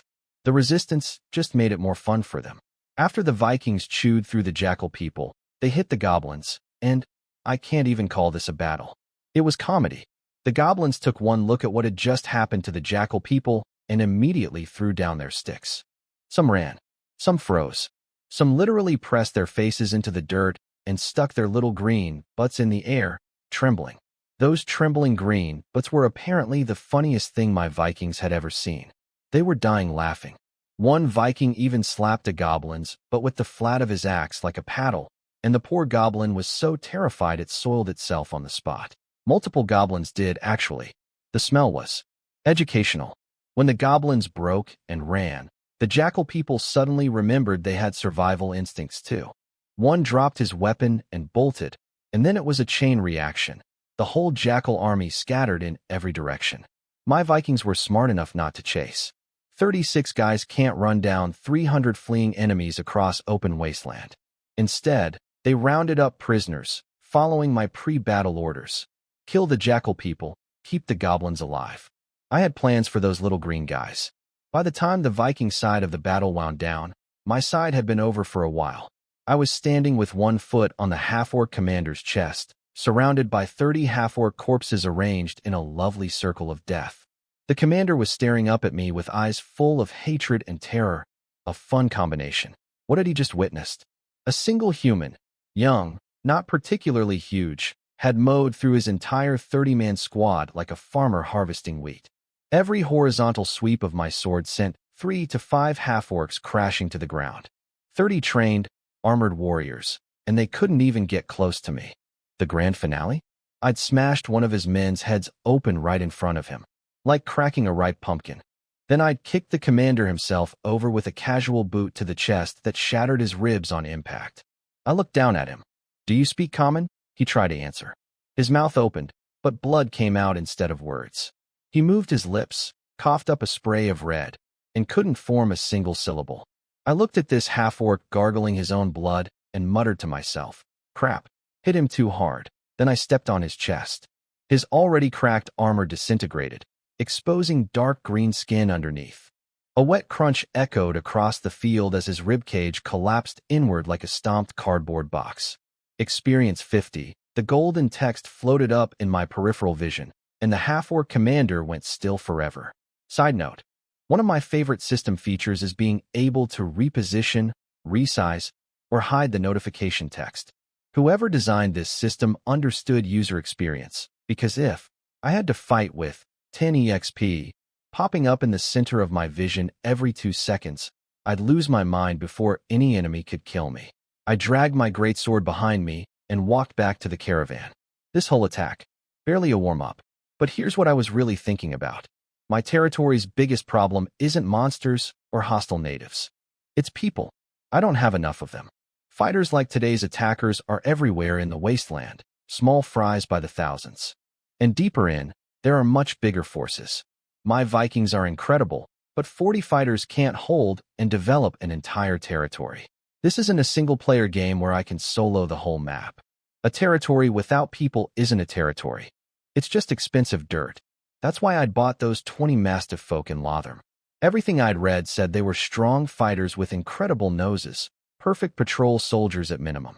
Are they human? No, not human, therefore untrustworthy. Please. As a great man once said, doesn't matter if the cat is black or white, as long as it catches mice. And with my system, I can literally see loyalty stats. Anyone disloyal gets removed. Problem solved. I'm not picky. And that's also why, when I saw 200 goblins in the enemy force, my heart sang. Goblins are weak. Goblins are dumb. Goblins carry sticks into battles against axes. But goblins are bodies. Warm, green, employable bodies. They can dig trenches, carry supplies, build walls. And when there are enough of them, they're even halfway decent in a fight. That's why I told the Vikings to go melee only, no throwing axes. I wanted this battle to be up close and personal. I wanted every slave, every Mastiff folk, and every captured goblin to see exactly what happens when you're on the wrong side of my people. Because sometimes, fear is just loyalty with a different name. When I got back to the wagons, Ragnar had already herded the goblin prisoners into a circle. These little green idiots were face down in the dirt with their bony but sticking up in the air like a field of deformed mushrooms. Every time a Viking nudged one with his boot, the kicked goblin would shriek, roll sideways, knock over 3 other goblins like bowling pins, and the Vikings would roar with laughter. It was the funniest thing they'd seen since. Well, since the last time they kicked a goblin, which was probably 5 minutes ago. Ragnar saw me coming and grinned, holding up a goblin in one hand like a kid showing off a lizard he caught. The goblin dangled there like a sad green puppet, not even 5 feet tall. Pathetic. But this one was different. Old. Really old. Its skin looked like a dried toad that had been left in the sun for a century, saggy, wrinkled, covered in brown spots. Now, old goblins are basically unicorns. These creatures are so stupid, violent, and self-destructive that most of them die young from fighting each other, picking fights they can't win, or just doing something breathtakingly idiotic. The only way a goblin lives to old age is if it has magic. Boss, this one can cast spells, Ragnar reported, shaking the goblin like a maraca. Not very well, though. Shot off a few fireballs during the fight, and then ran out of juice. Oh, and he speaks common. The goblin, desperately trying to keep its balance while being shaken like a cocktail mixer, straightened up and launched into the most aggressive butt-kissing I've ever witnessed. Oh, magnificent and supremely powerful human warrior. I, Nick Malloy, salute your glorious. I waved my hand to shut him up and told Ragnar to put him down. Nick. Malu. I couldn't remember that ridiculous name. The goblin hunched its back and said in a raspy, suck-up voice, Nick Malloy. Too long. Your name is Nick now. The goblin dropped to his knees and pressed his forehead to the ground. Thank you, master, for the gift of a name. Then he looked up at me with this sycophantic grin and, oh God. Imagine a mummified corpse trying to flirt with you. That's what a smiling, elderly goblin looks like. I will see that face in my nightmares. I sat down in a chair that Ragnar had helpfully grabbed from one of the wagons. The man reads my mind sometimes. And looked down at this kneeling green raisin. I don't have enough food to feed all these prisoners. You can become my slave, or you can die. Pick one. Slave. Definitely slave. It would be my honor to serve you. Oh great. He started crawling toward my boots, lips puckered, clearly intent on kissing them. Ragnar punted him sideways before he could make contact. Nick tumbled across the dirt, scrambled back to his kneeling position, and pressed his face into the ground so hard I thought he'd leave a dent. Didn't even glance at Ragnar. Smart little cockroach.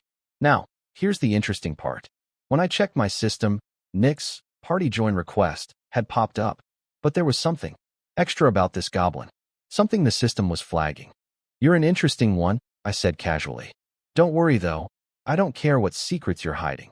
Nick's face somehow pressed deeper into the dirt, like he was trying to phase through the planet. I didn't push it. Whatever his deal was, the system would tell me anything I needed to know. For now, I had a use for him. Go tell the other goblins what's happening. They work for me now. Oh, and first, give every single goblin a name. Make sure they remember it. Names matter for the system. Can't add unnamed grunts to the party roster. Nick bowed so deep he nearly folded in half, then scurried off to his goblin brethren like a little green missionary, ready to spread the gospel of, do what the scary human says or die. Now, why goblins? Why not recruit the jackal people, who are tougher fighters, or the half-orcs, who had actual armor? One word, food. I don't have enough supplies to feed hungry mouths. Jackal people eat like wolves. Half-orcs eat like, well, orcs. But goblins? Goblins are the most low-maintenance creatures on the entire continent. Some scholar once cut open a goblin's stomach and discovered their digestive system can process anything. Leaves, bark, grass, dirt if they're desperate, though too much dirt will kill them, which is a sentence I never thought I'd need to say. They're basically biological garbage disposals that can also swing a stick at enemies. Add the system buffs on top of that, and even these little green clowns could potentially reach the combat level of a trained human soldier. Worst case, they farm during peace and grab a spear during war. Goblin militia. It's not glamorous, but it's bodies, and bodies are what I need. Plus, goblins worship strength. They saw my Vikings turn their warriors into salsa. They saw me turn 30 half-orcs into modern art. These goblins would follow me off a cliff right now. Ragnar had zero opinions about my goblin recruitment plan. Years of working with me at Drambo had taught him a simple philosophy. Loren says do it, Ragnar does it. Thinking is someone else's job. Specifically, the fat one's job, his affectionate nickname for Ed. How are the Vikings? I asked. Fine, boss. Few scratches, nothing serious. 2 idiots got hit by the goblin sorcerer's fireballs, but that old fart's magic is so weak they're already recovering. Should be back on their feet by tomorrow. That's another system perk. Everyone in the party gets enhanced healing. Not grow back a severed arm. Healing. But won't die from anything that doesn't kill you instantly. Healing. Combine that with Viking biology, which is already borderline superhuman, and a weak fireball is basically a hot towel treatment. Then Marco walked up with his report. Boss, battlefield's cleaned up. It's all junk though. Nothing useful. Behind him, male slaves were hauling armfuls of broken weapons back toward the wagons, staring at the Vikings with a mix of awe and raw terror. The battlefield was still littered with severed limbs and splattered remains. Most of these slaves were farmers who'd never seen violence like this. Several were actively vomiting. Even a mosquito has meat on it, I said. Melt those iron scraps down later. Even if all you get is a hoe, that's a few copper coins saved. You don't run a household, so you don't know how expensive everything is. Keep wasting money, and I'll sell you to a brothel. Marco flinched. Boss, I even grabbed the torn leather armor. I got everything. Trust me. Trust you my butt. I stood up, kicked him, because kicking Marco is how I communicate, and pointed at the battlefield. What about the bodies? Marco looked confused. The native corpses? What do we need those for? I pointed at the goblin prisoners. Nick was over there giving his little speech about my mercy to his fellow goblins. He spotted me pointing and immediately bowed so fast he almost face-planted. That, I said, is food. Marco's face went through about 7 emotions in 2 seconds as the realization hit him. You're not going to use your rations to feed the goblins, are you? Of course not. Marco shook his head frantically, then led a squad of slaves back onto the battlefield to collect the corpses. The sound of vomiting intensified. I had my chair set up next to the goblin prisoners like I was watching reality TV. And honestly, watching Nick name 50 goblins was the best entertainment I'd had in weeks. This ancient green raisin took his naming duties very seriously. He started strong. Iron Hammer, Stone, Mushroom Head, solid, respectable names. Then the creativity kicked in. Shiny Sparkle, Gurgle Egg. Then desperation set in. Big Foot Plate, Crooked Nose. By the time he got to the last goblin, sorry little creature missing half an ear, he'd completely run out of ideas and just called it Rag Strip. I could practically see the brain cells dying behind his eyes. Ragnar told me we'd captured about 50 goblins total. Out of 200, only 20-something died before the rest surrendered. Compare that to the jackal people, who lost 70 before running. Bards always say goblins spread across the continent like weeds thanks to 3 survival traits.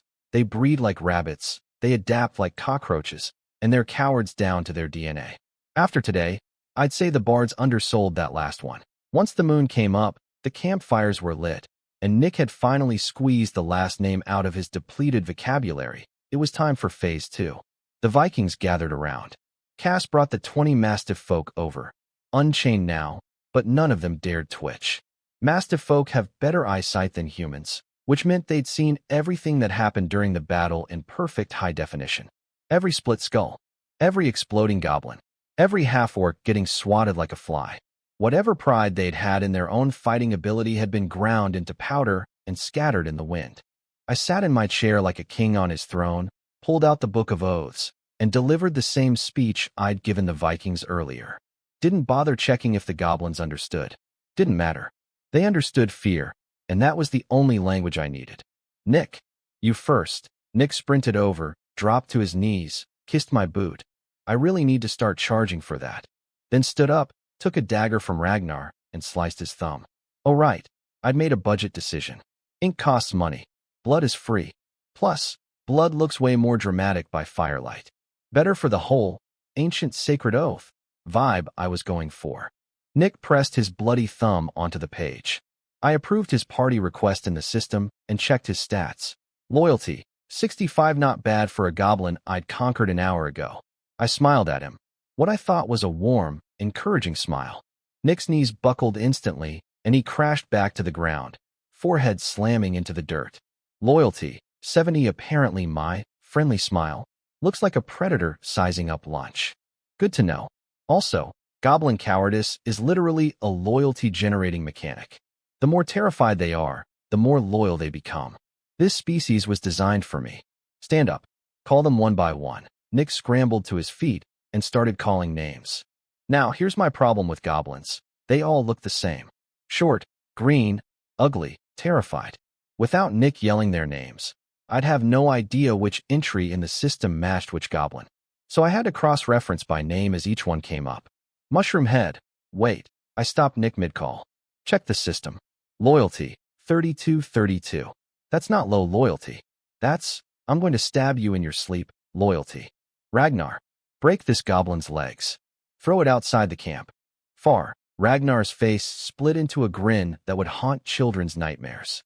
He grabbed Mushroom Head by the neck, one-handed, like picking up a kitten, and lifted the bewildered goblin into the air. Crack. The sound of a goblin leg snapping is something you feel in your teeth.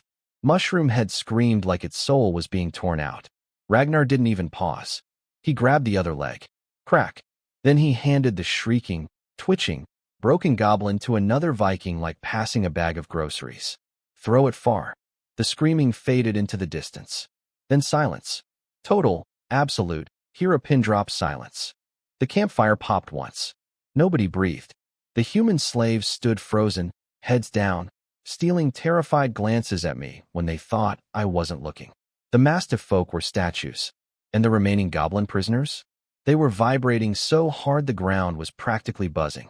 The ones who hadn't pressed their thumbprint yet were shaking like they were standing on a washing machine. My Vikings, on the other hand, completely unbothered. And for good reason. After today's battle, every single Tier 2 Viking warrior had advanced to Tier 3 Raider. Even Kobe had jumped to Tier 4 Berserker. They couldn't see the system, but they could feel it.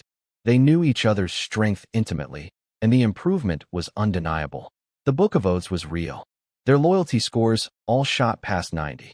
At this point, I could tell these Vikings to jump into a volcano, and they'd ask which one. Next, my voice cut through the silence. Nick practically screamed the next name. The called goblin's legs gave out on the spot. Couldn't even walk forward. Nick glanced at me nervously, then grabbed a few already sworn goblins, and they dragged the terrified one over, kicking and shoving it the whole way. I looked down at the quivering green blob at my feet. Press your thumb or die? Choose, Nick translated. Then kicked the goblin for good measure. Nick was really getting into his middle management role. The goblin, Iron Hammer, stared at the dagger like it was a death sentence either way. Finally, with the resignation of someone who's accepted that the universe hates them personally, he cut his thumb, slammed it onto the book, and squeezed his eyes shut, too scared to look at me. Loyalty, 75. Next, Iron Hammer gasped for air like he'd been underwater for 5 minutes, then scrambled away so fast he tripped over 3 other goblins. Next, next, next. One by one, Nick called them up. 5 goblins total got the broken legs treatment and a one-way trip into the dark wasteland. In the wasteland, at night, with broken legs. I don't need to spell out what happens next. The local wildlife would handle the details. Final count, 50 goblins successfully recruited. And the system showed me their advancement tree, which was hilariously complicated compared to the Vikings' straightforward path. Goblins split into 2 tracks after Tier 3. The warrior path goes: Goblin Cub, Adult Goblin, Great Goblin, Goblin Warrior, Goblin Brave, Goblin Raider, Goblin Guard, Captain, Goblin Chief, Goblin Chieftain. 10 tiers. The Mage path goes: Mage Apprentice Goblin, Mage Goblin Archmage. 6 tiers total. More tiers doesn't mean more power, though. A Tier 5 Goblin Brave is roughly equal to a Tier 1 Viking Hunter. The Goblin's ancestors were clearly the peasant farmers of the fantasy world, while the Vikings' ancestors were apparently demigods. Different bloodlines, different base stats, different genetic ceilings. The upside? Goblins need way less experience to level up. Cheap to upgrade, cheap to feed, and there are 50 of them. Quantity has a quality of its own. I made Nick the official goblin leader, and the system immediately moved him to the hero roster. His first orders: teach every goblin basic common language during our march. Minimum requirement: understand simple commands. Any goblin who can't learn by the time we reach Pressburg becomes dinner for the goblins who can. And if half of them fail, I break Nick's legs and leave him in the wasteland. Nick has never been more motivated to teach. His second job: have his goblins haul all those native corpses from the battlefield, pack them up, and bring them along as travel rations. For the goblins, obviously, I'm not that desperate. With the goblin situation handled, I turned to my final audience. 20 mastiff folk, standing there, unchained, terrified. They'd just watched me recruit an army of goblins through a combination of ancient blood magic and casual leg breaking. I walked over and looked up at them. Your turn. After the goblin recruitment drive, complete with blood oaths, broken legs, and enough psychological trauma to keep a therapist busy for decades, it was the mastiff folks' turn. 20 big dog-faced beast folks standing there, unchained, watching me like I was the final boss of their worst nightmare. Which, fair. One of them stepped forward. Middle-aged guy, built like a linebacker, voice like gravel in a blender. My lord, we will pledge our loyalty. Good start. But we have one request. Bad follow-up. I didn't say anything. Just stared at him. I've perfected this stare over the years. It's like a knife made of eye contact. I just slowly dragged it across him until the pressure got too heavy and his head drooped like a wilting flower. Go on. We'll fight for you. We'll die on this wasteland for you. But if we ever face other beast folk, please allow us to sit out. We don't want to spill our own people's blood. I laughed. Not a warm laugh. The kind of laugh that makes nearby animals run away. Where I come from, we have a saying, loyalty that isn't absolute is absolutely not loyalty. And for people who are absolutely not loyal, there's only one option. I pointed toward the darkness outside camp, where the broken-legged goblins were still screaming. Great ambient sound effects. Really set the mood. Let me get this straight, I continued. Beast folk kill each other more than humans ever killed them. Your people, the mastiff folk, have been enslaved for over 1,000 years. By other beast folk. You get sent to the front lines as cannon fodder. By other beast folk. You can't even protect your own wives and children. Because of other beast folk. And now you want to tell me you won't fight beast folk because you're all one big happy family? Sir, are you joking? I spun around and pointed at my Vikings, who were standing there looking like the world's most intimidating motivational poster. I'm offering you a chance. A chance to become real warriors. Like them. In my territory, I don't care if you're human, beast folk, or a talking mushroom. Fight for me, and I protect you. Maybe one day, I'll even lead you to free your people from the ones who enslaved them. I walked right up to the middle-aged mastiff folk, close enough that he could smell the battlefield still on me. But none of that happens without absolute loyalty. So tell me, what's your choice? Now, was I being genuine? Partially. Here's my actual thinking. This wasteland is a dump. No human civilians want to live here. My only population options are slaves, wasteland natives, and beast folk. Natives can be broken through fear and violence. Goblins just prove that. But beast folk are different. They have real societies, real culture, real pride. You can't just terrorize them into permanent submission. The mastiff folk are my long game. If I treat them well, word spreads through beast folk networks. Other oppressed beast folk clans hear about the human lord who treats them fairly. They come to me instead of me having to hunt them down. The mastiff folk are a door, and I'm investing in the hinges. The middle-aged mastiff folk, Bell, he said his name was, dropped to one knee. Bell swears loyalty to you. Then all 19 others followed. One by one, they knelt, cut their thumbs, and pressed bloody prints onto my beautiful fake ancient book. I appointed Bell as their leader and sent Marco to arm them with the Vikings' hand-me-down weapons. Recycling at its finest. Did I care whether they swore loyalty because of my inspirational speech or because they were terrified of having their legs snapped? Not really. The system doesn't measure why someone is loyal. It just measures how much. Loyalty, 60 to 65 across the board. Above the passing line. They won't betray me anytime soon. And if any of them turn out to be wolves that can't be tamed, well, that's what axes are for. That night was peaceful. The battle had scared the local natives into silence. The only sound was the increasingly faint screaming of legless goblins in the darkness. Nature's lullaby. Day 2 of travel. The natives attacked again. These idiots had the memory of goldfish. We'd literally slaughtered hundreds of their friends yesterday, and they came back for seconds. I was almost impressed by the stupidity. This time I changed tactics. Instead of charging in immediately, I had the Vikings open with a volley of throwing axes.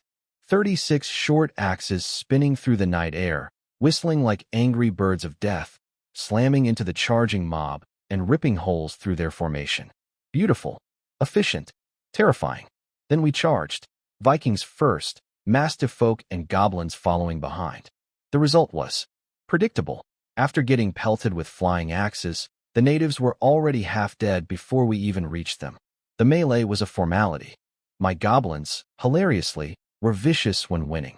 They attacked their own species with zero hesitation and absolute enthusiasm. A few of them got so excited they tried to chase fleeing enemies into the dark grass.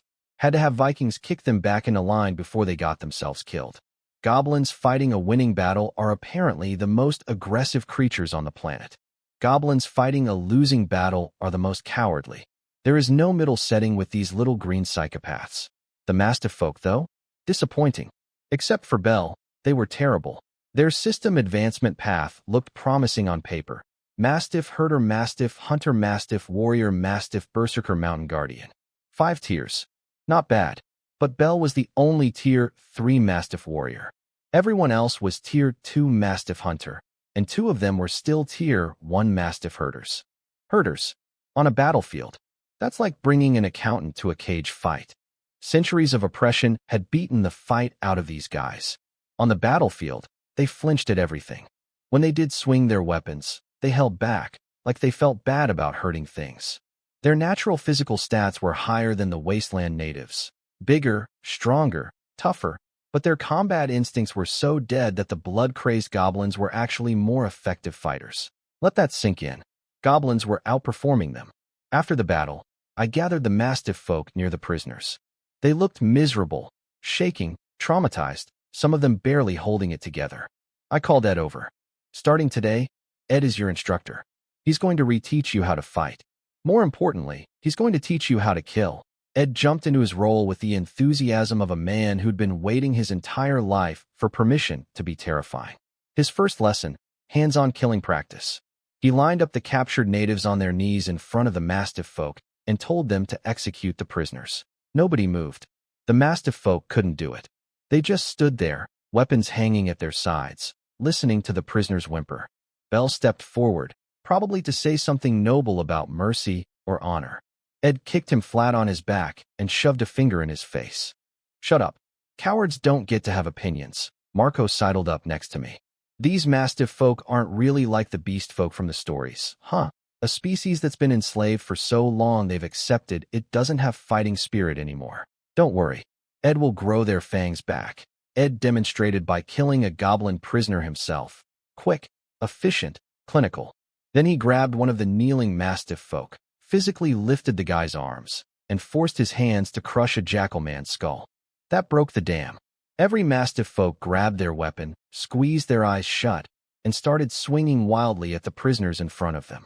Not technique, not skill, just blind, sobbing, desperate violence. Then they collapsed on the ground, shaking and gasping. Ed didn't give them a break. He stood over their crumpled bodies and immediately launched into a lecture on how to kill efficiently, where to strike, how to conserve energy, which angles minimize resistance. Was this psychologically healthy? Absolutely not. Was I worried about creating emotionally damaged killing machines? A little. But I didn't have the luxury of a gentle 12-week training program. We were in the wasteland. Everything out here wanted to eat us. These Mastiff folk needed to become killers now. And if Ed's crash course produced any psychopaths along the way, well, that's what my fists are for. I'd teach them the rules personally. My rules. The days blurred together into a lovely routine.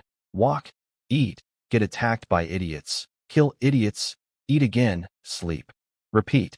Every single day, some new flavor of wasteland moron would charge our caravan like we hadn't just massacred the last batch. Goblins, jackal people, half-orcs, dog-headed people, lizard folk. This wasteland had more species diversity than a nature documentary. Except instead of, look at the beautiful wildlife, it was, look at the beautiful wildlife trying to eat us. After the first few days, I got bored and stopped fighting personally.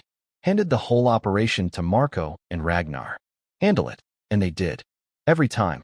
The human slaves went through the most hilarious transformation. Day 1. Screaming, crying, hiding under wagons. Day 5.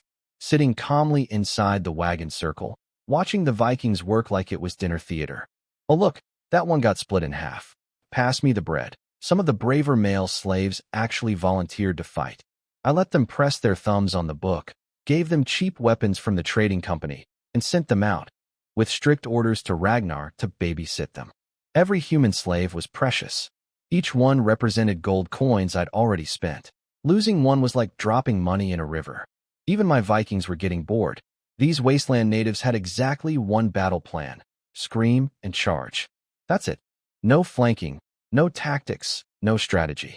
Just screaming and charging, getting slaughtered, and then their friends would try the exact same thing tomorrow. Without the system's stamina recovery buff, my Vikings might have actually gotten hurt from sheer exhaustion rather than combat. But you know who was having the time of their lives? The goblins. Every native attack meant more corpses, and more corpses meant more food. Nick had graduated from desperate survivor to food critic, actually ranking which species of native tasted best and strategizing about which ones to stockpile more of. I gave the goblins their own wagon just for their meat supply. Problem was, without enough salt to preserve it, the meat started fermenting. Even in the cooling weather, that wagon smelled like a crime against nature.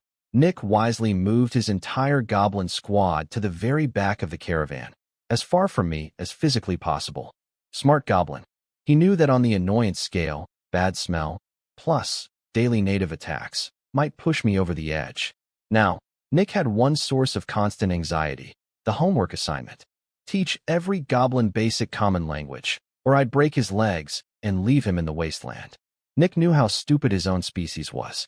This knowledge gave him stress-eating problems. He was downing 3 massive slabs of roasted meat per meal just to cope. Oh yeah, roasted meat. He'd learned cooking from watching the human slaves, and it ruined him. Once you've had properly grilled jackal person flank, you can't go back to eating it raw. Nick had become a foodie. A goblin foodie. The good news: the system was quietly making his job easier. After pressing their thumbs on the book, the goblins were getting smarter. Not reading philosophy, smart, but can remember their own name 2 days in a row, smart, which for goblins is basically genius level. The ones who fought in battles improved even faster, learning common quicker, fighting harder, growing taller. 2 goblins in particular were advancing so fast they'd already hit tier 4 goblin warrior. Nick couldn't see the system, but he noticed the pattern. Fighting equals getting stronger and smarter. So he implemented the greatest incentive program in goblin history. Fight bravely. All you can eat roasted meat. This was genius. See, since I didn't manage the goblins' food, I literally did not care what they ate or when. Nick controlled the entire goblin food supply. And as the only goblin who could cast fire magic, he was the only one who could roast meat. He had a monopoly on the most desirable commodity in goblin society. It worked like rocket fuel. As a great man once said, once people are full, they start wanting to eat well. Turns out this applies perfectly to goblins. They'd already solved the not starving problem. Now the goblins wanted quality food, and the only way to get it was to fight like their lives depended on it. Which, technically, they did. The battlefield results were immediate and hilarious. Every time we engaged natives, my Vikings would charge in with their axes, and suddenly there'd be these little green blurs zooming past their ankles, shrieking war cries, and diving headfirst into the enemy.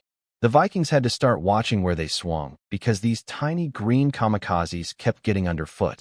One wrong axe swing, and it'd be friendly fire on a goblin who was trying way too hard. All 50 goblins advanced to tier 3 Great Goblin. 15 of the bravest hit tier 4 Goblin Warrior, noticeably taller and stronger than the rest. Nick went to Marco, the nicest person in our group, which is like being the driest fish in the ocean, and requested 15 spears. Marco looked at the 15 bigger goblins, shrugged, and agreed. With my approval, Nick got the spears plus some scavenged weapons from dead natives, plus 15 semi-intact leather armor sets that Marco dug out of our junk pile. Nick was so happy he nearly cried. He now had an elite squad, 15 armored, spear-wielding goblin warriors.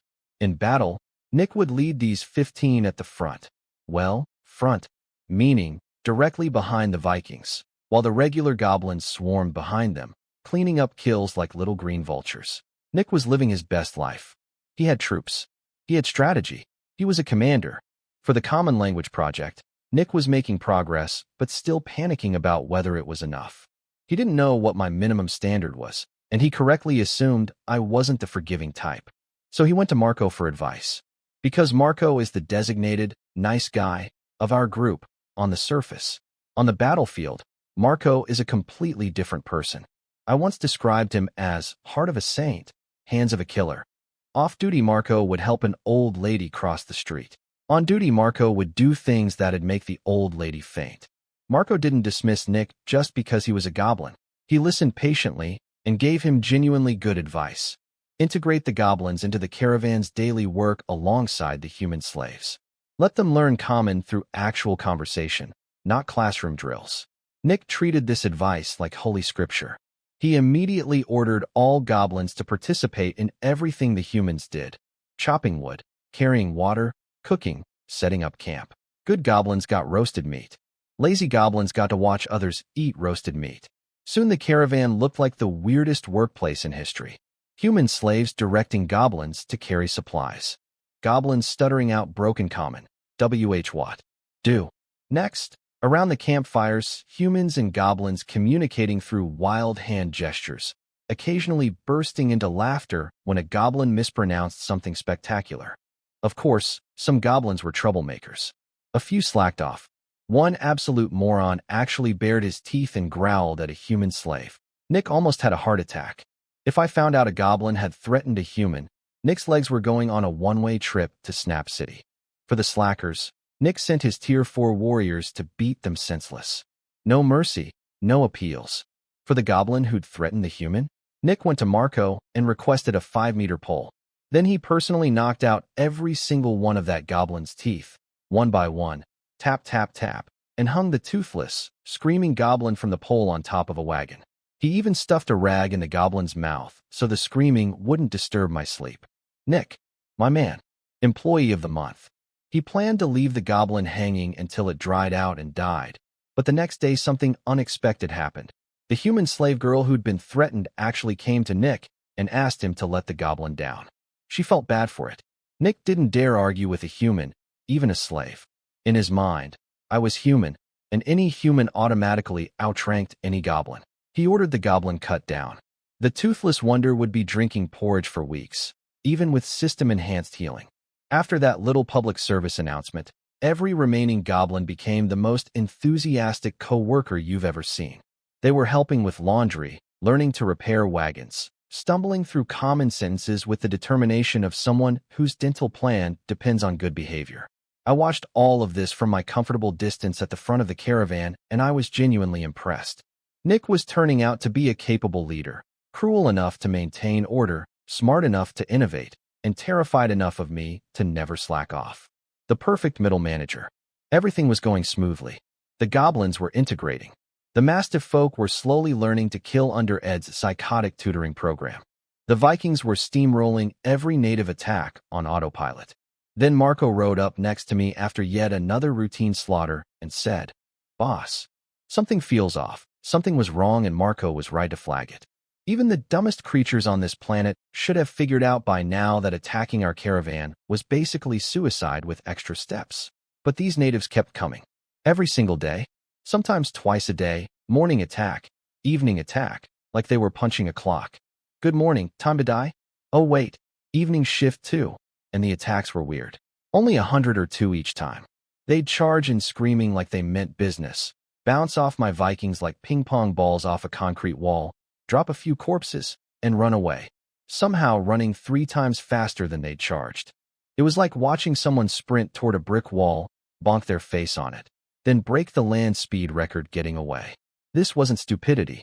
This was strategy. Someone's watching us, I said, squinting into the wasteland and scratching the beard I'd been too busy to shave for days. They're using these natives as expendable pawns, wearing us down, testing our responses, classic exhaustion tactics. Send wave after wave of cannon fodder, drain the enemy's energy, study their patterns, then hit them with the real army when they're tired.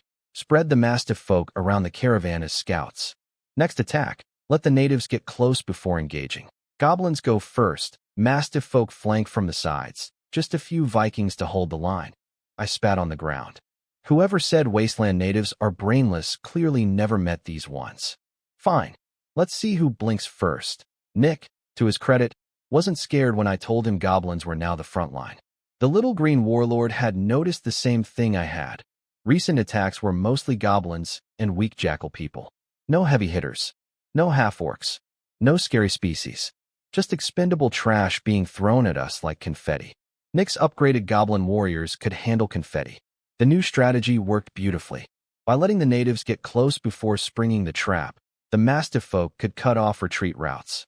And thanks to Ed's horrifying boot camp, the Mastiff folk had finally unlocked their inner beast folk berserker genes. They were faster than my Vikings, and when panicking natives scattered in every direction, the Mastiff folk ran them down like wolves chasing rabbits. For the first time in over a week, I actually got a full night's sleep. But here's what I didn't know was happening about a day's march away from us. 4 half-orcs were sitting around a campfire on a hilltop, having a meeting about how to murder me. And these weren't the discount half-orcs I'd squished like bugs earlier. These were the real deal. The first one, plate armor, battle axe, drinking ale like it was water, reported the situation. They've changed tactics. We're losing slaves faster. The humans have figured out our pattern. The second one, also fully armored, picking meat out of his teeth with a dagger like the world's grossest dentist, shrugged. Those slaves were garbage anyway. Who cares if they die? We're running out of slaves to throw at them. The first one shot back. And if we raid too far out, we'll attract attention from bigger factions. Then the third one spoke. This guy was different. Bigger than the other two. A massive scar ran from his forehead diagonally across his entire face and down past his collarbone.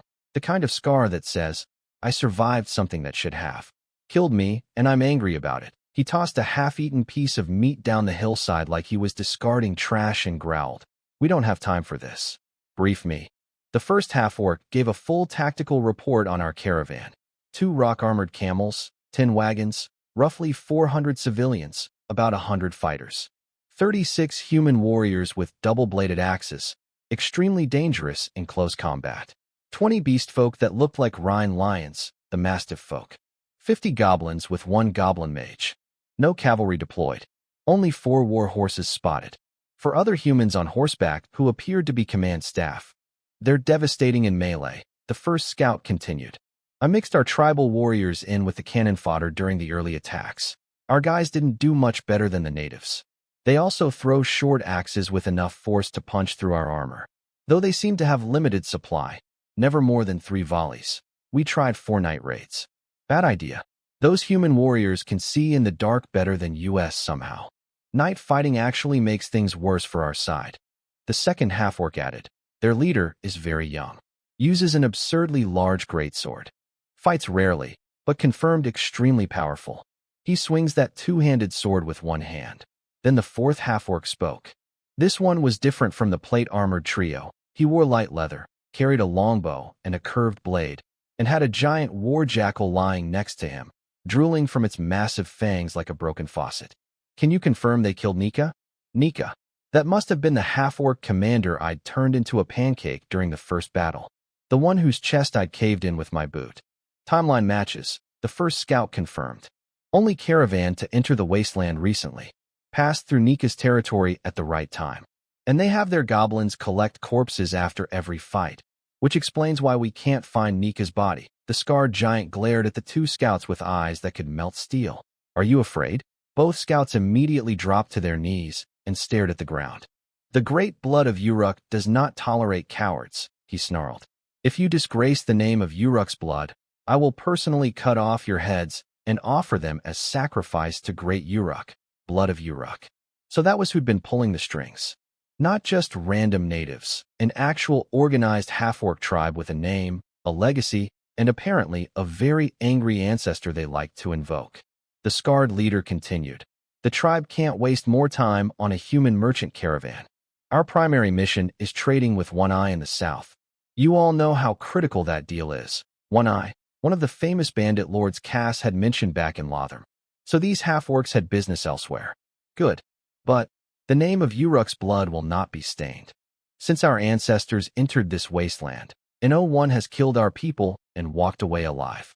These humans must die. Bad. I brought 500 elite half-orc soldiers and 100 jackal riders. Very bad. Mark, he turned to the archer with the giant war jackal.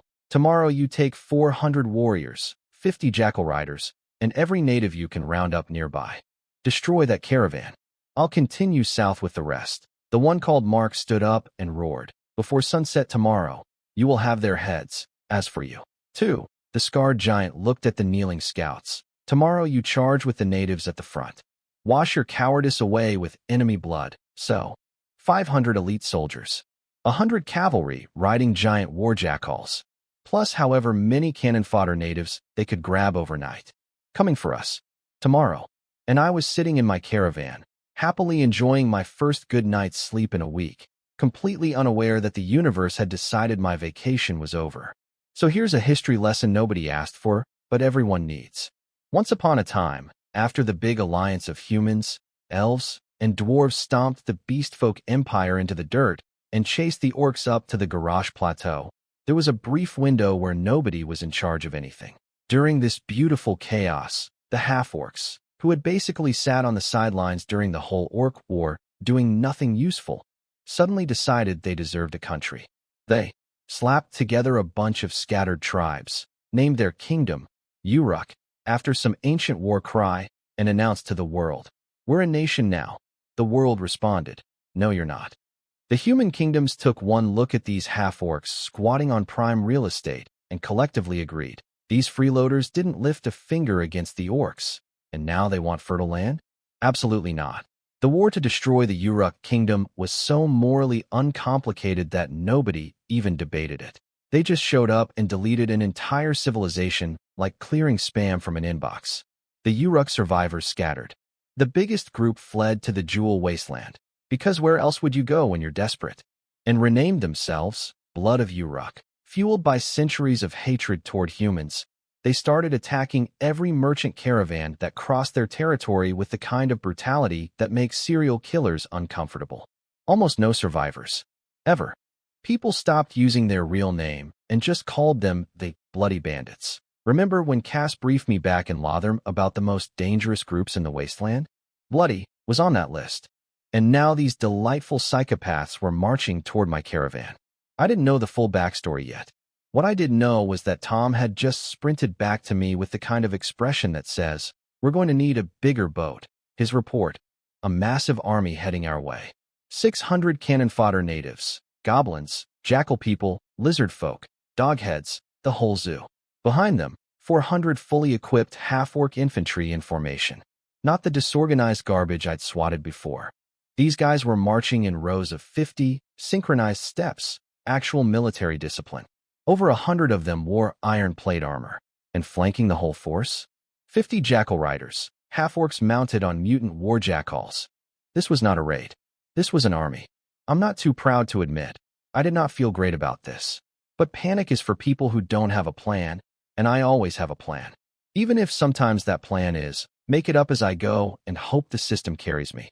I ordered the caravan to halt and circle up.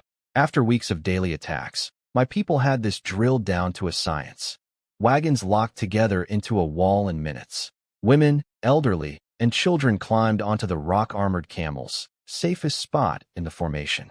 Those camels were basically walking fortresses with natural rock armor, so anything trying to reach the people on top would have to get past several tons of angry dinosaur turtle first.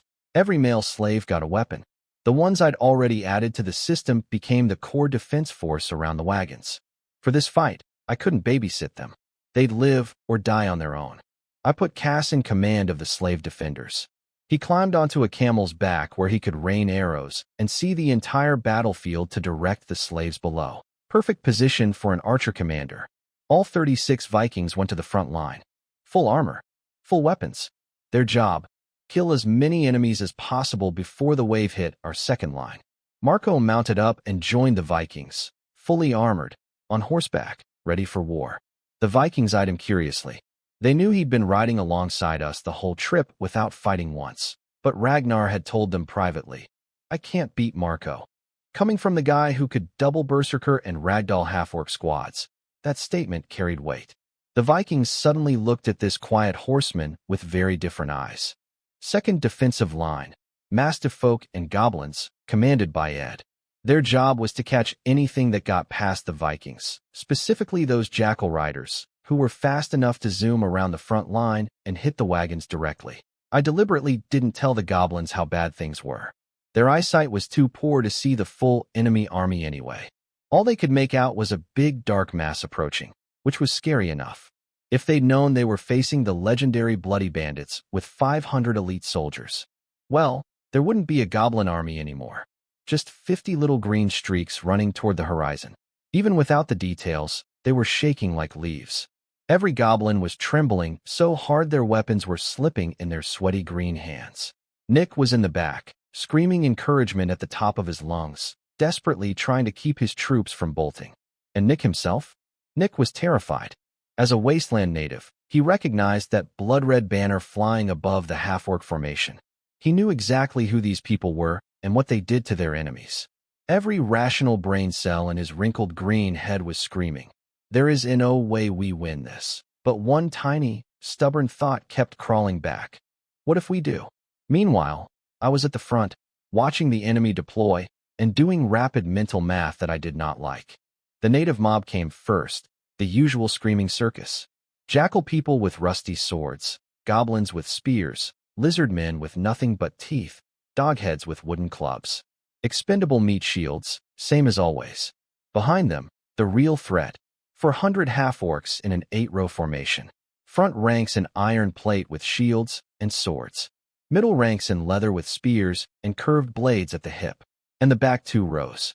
Long bows. Archers. My stomach dropped. I had not prepared for archers. Not even a little bit. No shields for the Vikings. No overhead cover. Nothing. Because in every previous fight, the dumbest thing the natives had thrown at us was a rock. Now I was staring at organized volley fire capability, and my Vikings were standing in an open field wearing chain mail that arrows would punch right through. Should have bought those shields. Should have bought those shields. On the flanks, 50 jackal riders circled like sharks. Their mounts were smaller than proper war horses, mutant wasteland jackals bred for war, but what they lacked in size they made up for in speed. These riders could bypass my front line entirely, loop around, and slam into the goblins and slaves from the side. My Vikings were strong, but not fast enough to intercept cavalry on foot. I had 40-ish real fighters against 1,000+ enemies, including 500 disciplined troops with combined arms, infantry, cavalry, and range support. The ground was starting to shake from their march. Nick was screaming behind me. The goblins were vibrating with terror. The slaves were gripping their cheap weapons with white knuckles. And somewhere in the back of my mind, the same thought Nick was having echoed through my skull. This is going to be interesting. The war began. No speeches. No dramatic standoffs. No, meet me in the middle for a duel. Nonsense. The half-orcs lined up behind their wall of cannon fodder, and the fight started like someone flipped a switch. 2 half-orc commanders led the charge. 50 half-orcs mixed in with a screaming horde of wasteland natives, all rushing straight at my Vikings. The natives were extra motivated this time. Apparently the half-orcs had made it very clear what would happen to anyone who tried to run. Death in front of you or death behind you. Pick one. So these natives charged with genuine murder in their eyes, like they actually believed they could win. I pulled my greatsword from storage, said nothing, no battle cry, no inspirational one-liner, and started walking toward the enemy. Walk became jog. Jog became sprint.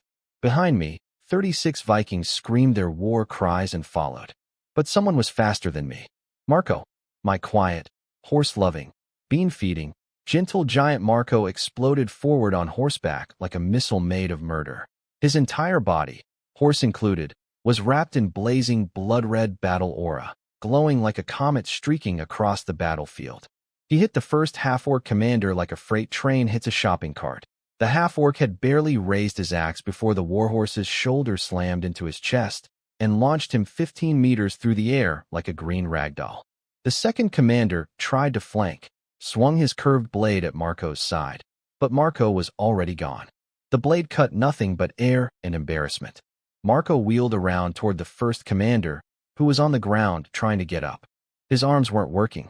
His spine was probably shattered. All he could do was watch as Marco's horse turned. The night lance slowly lined up with his throat, and then thrust. 2 twitches.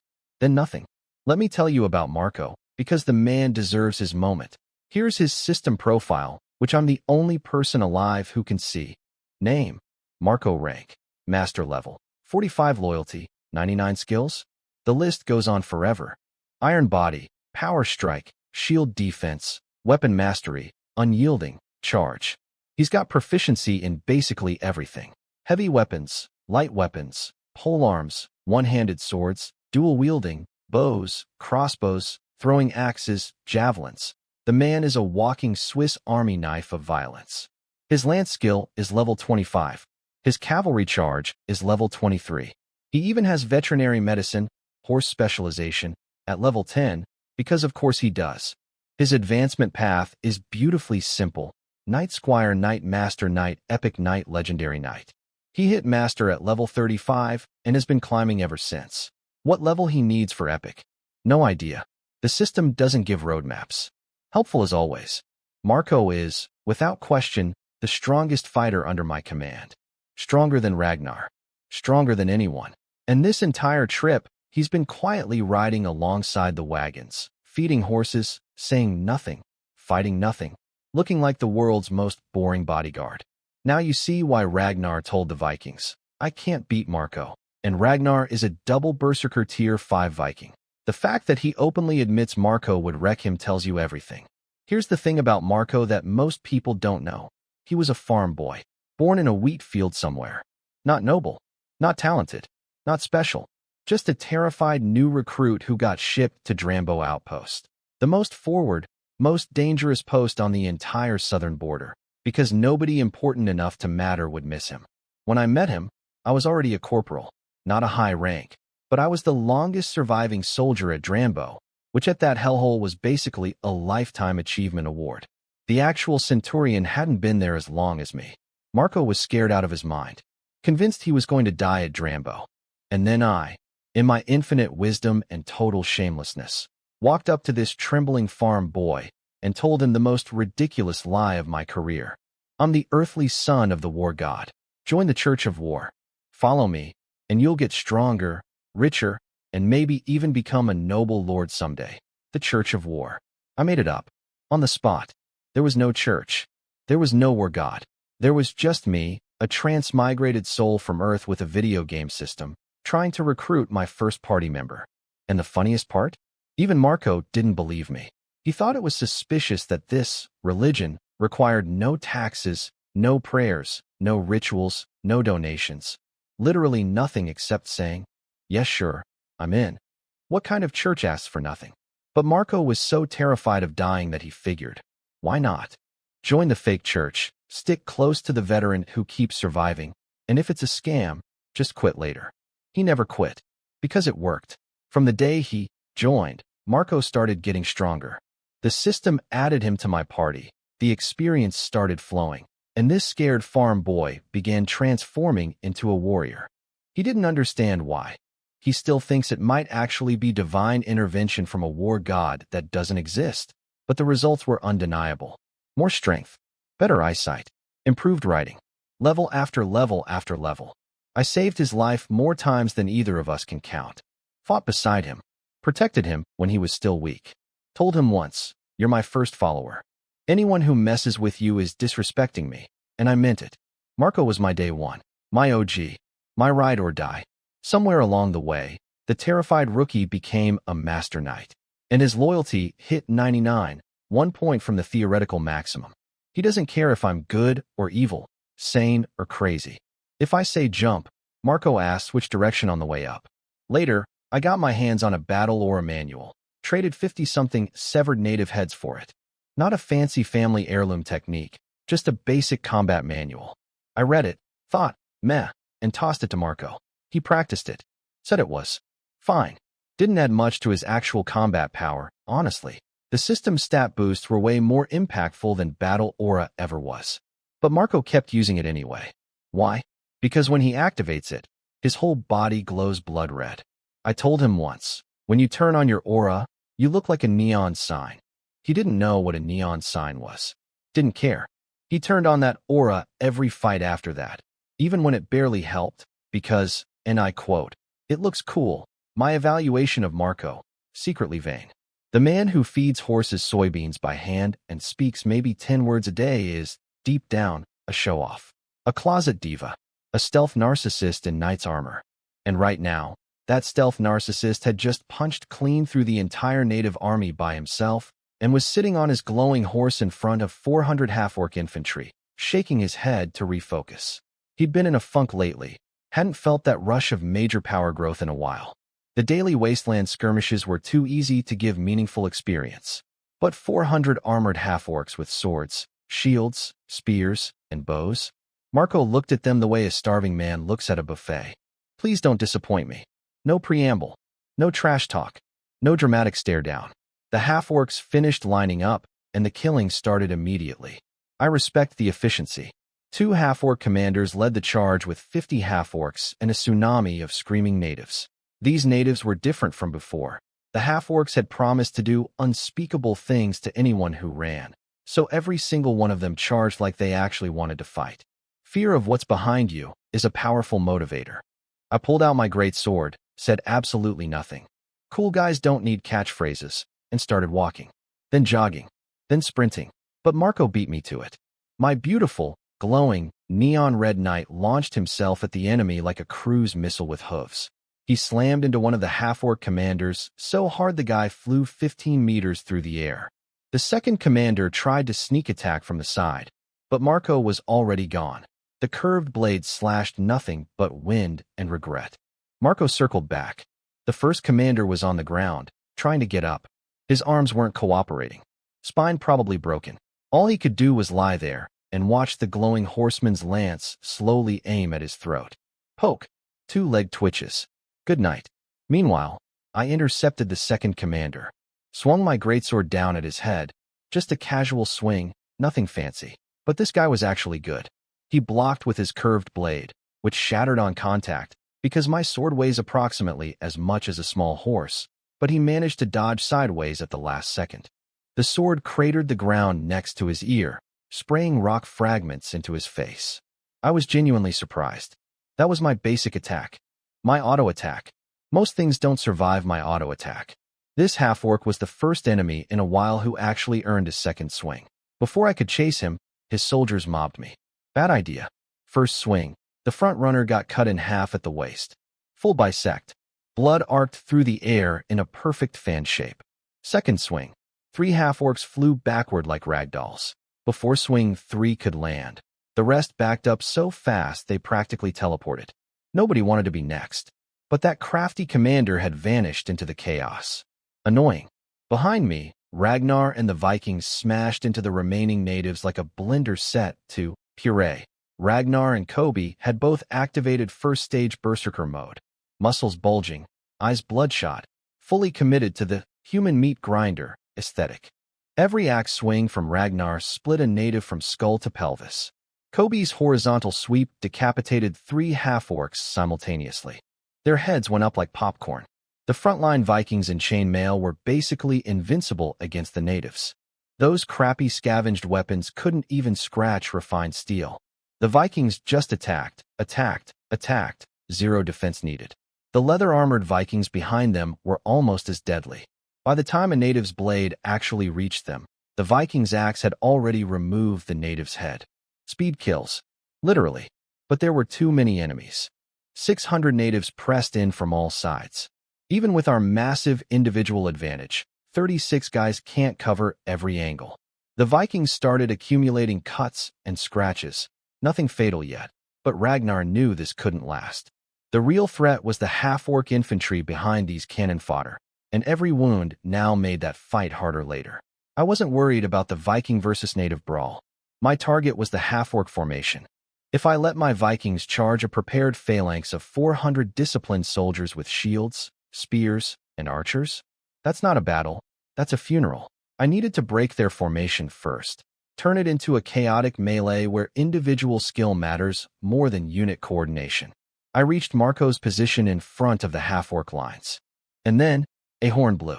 The natives immediately disengaged from the Vikings and sprinted toward my rear, toward the wagons, the goblins, the slaves. Before the Vikings could chase, a volley of arrows rained down from the half-orc formation. Arrows fell on natives and Vikings alike. These half-orcs did not care about friendly fire. Their own cannon fodder was getting skewered alongside my guys. These half-orcs really don't give a crap about the natives, I muttered. This was why I'd changed my strategy from the usual, throw axes first, then charge. When I saw they had organized archers, I knew I had to close the distance immediately. If we'd wasted time throwing axes at range, their bowmen would have shredded us during the approach. By rushing straight to melee, I'd forced them to hold their arrows, until now, when they finally found their opening. And it wasn't just the natives redirecting. 50 jackal riders burst from both flanks of the half-orc formation, racing toward my goblins and mastiff folk at the rear. 2 front attack. Archers pinning down my Vikings. Cavalry flanking my second line. Natives swarming the wagons. All simultaneously. These weren't stupid bandits. This was actual military coordination. Marco, intercept the dog riders. I'll handle the archers. Marco didn't waste a syllable on words. Just turned his horse and charged left toward 25 jackal riders. Silent, glowing, terrifying. I charged the half-orc formation. Alone. From the back of the formation, sitting on an oversized war jackal, the half-orc commander named Mark watched me with wide eyes. One human, charging 400 soldiers. By himself. He'd already watched Marco, that blood-red glowing knight, tear through the entire native front line like it was made of wet paper. And now a second human had done the same thing. These weren't normal warriors. These two had carved through hundreds of enemies without slowing down. Mark was starting to have doubts. Not about winning. He still had 400 elites, but about whether he could actually kill us. With this kind of power, if we decided to just leave, could his army even stop us? But I wasn't leaving. The half-orc center immediately raised shields and pulled back.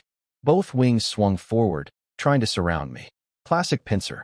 Mark figured there was no way a single human could break through a disciplined half-orc phalanx. These weren't garbage natives. These were the tribe's best warriors, brought specifically because they were heading to a dangerous trade deal with One Eye and needed protection against betrayal.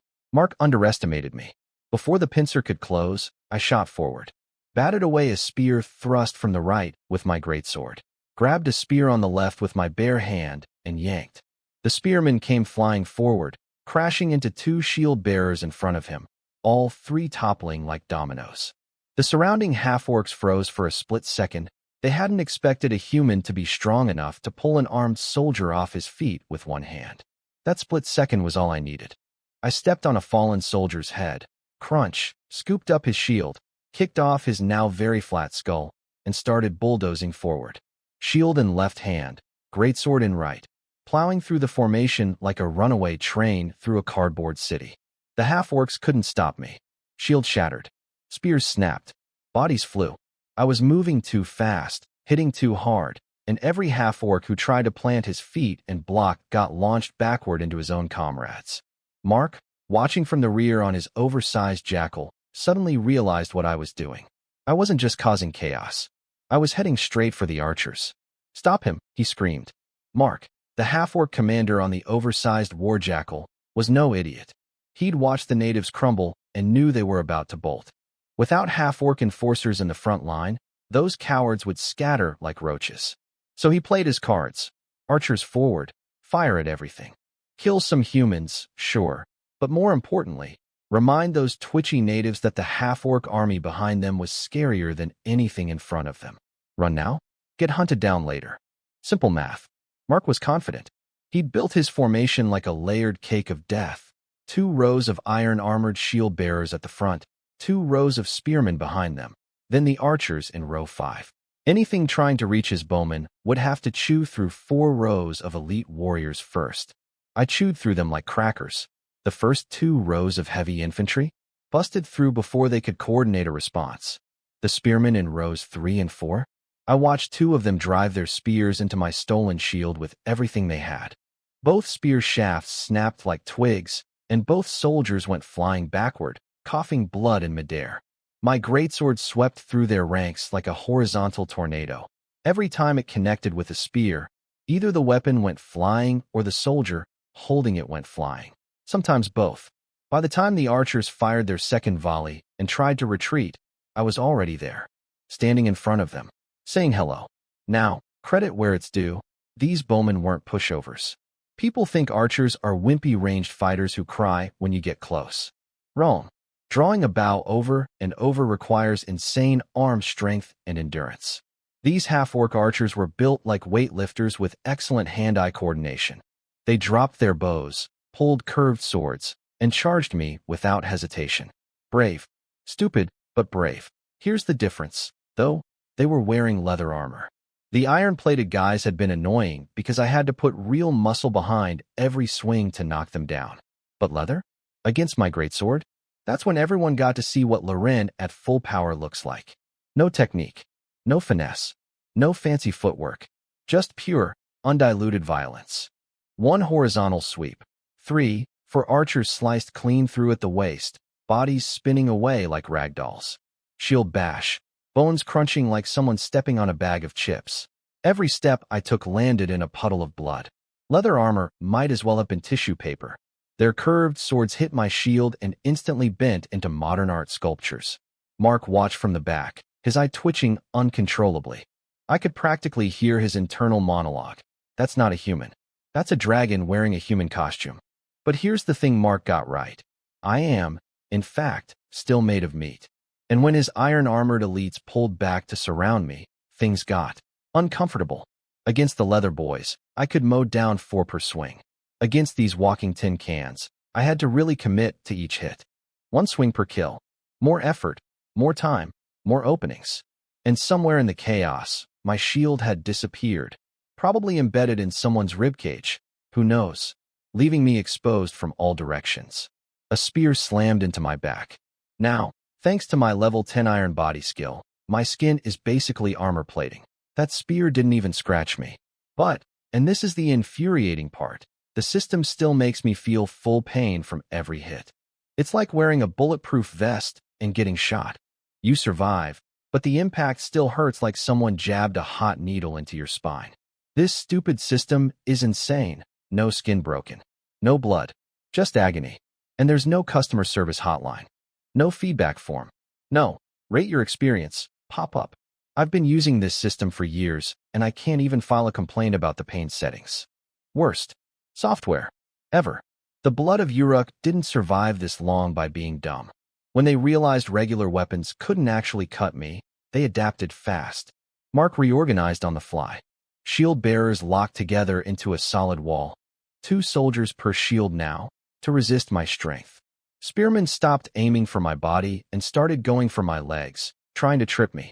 The whole formation stopped attacking and started squeezing, slowly closing in from all sides to compress my space. Mark was grinning. His strategy was simple. I might be unkillable, but I'm not tireless. Eventually, even a monster runs out of gas. And with 400 soldiers rotating in shifts, they could just keep pressing until I collapsed from exhaustion. If only we had the Dragon Hunter ballistas, Mark muttered, suddenly missing the 2 ancient siege weapons sitting back at camp, antiques from the old Uruk Kingdom era, that he'd always considered too clunky to bring along. 1 bolt from those things would probably pin me to the ground like a butterfly on a collector's board. But here's what Mark didn't know about me. I don't get tired. The system's stamina recovery is borderline cheating. Every second of rest regenerates energy. As long as I keep moving efficiently, I can swing this sword all day. 2 shields per bearer? Still not enough. I cleave through double-held shields and the idiots behind them with the same swing. Spears at my legs? I jumped over them, stomped on the shafts, and kicked the spearman in the face on the way down. There, compression strategy required me to slow down. I did not slow down. 1 half-orc after another dropped. The wall of bodies plan was working, just not in the direction Mark intended. His bodies were piling up, not mine. Every swing of my greatsword was another ironclad soldier eating dirt. The problem with trade lives for exhaustion is that it only works if the target actually gets exhausted. I was having the time of my life. Well, except for the pain.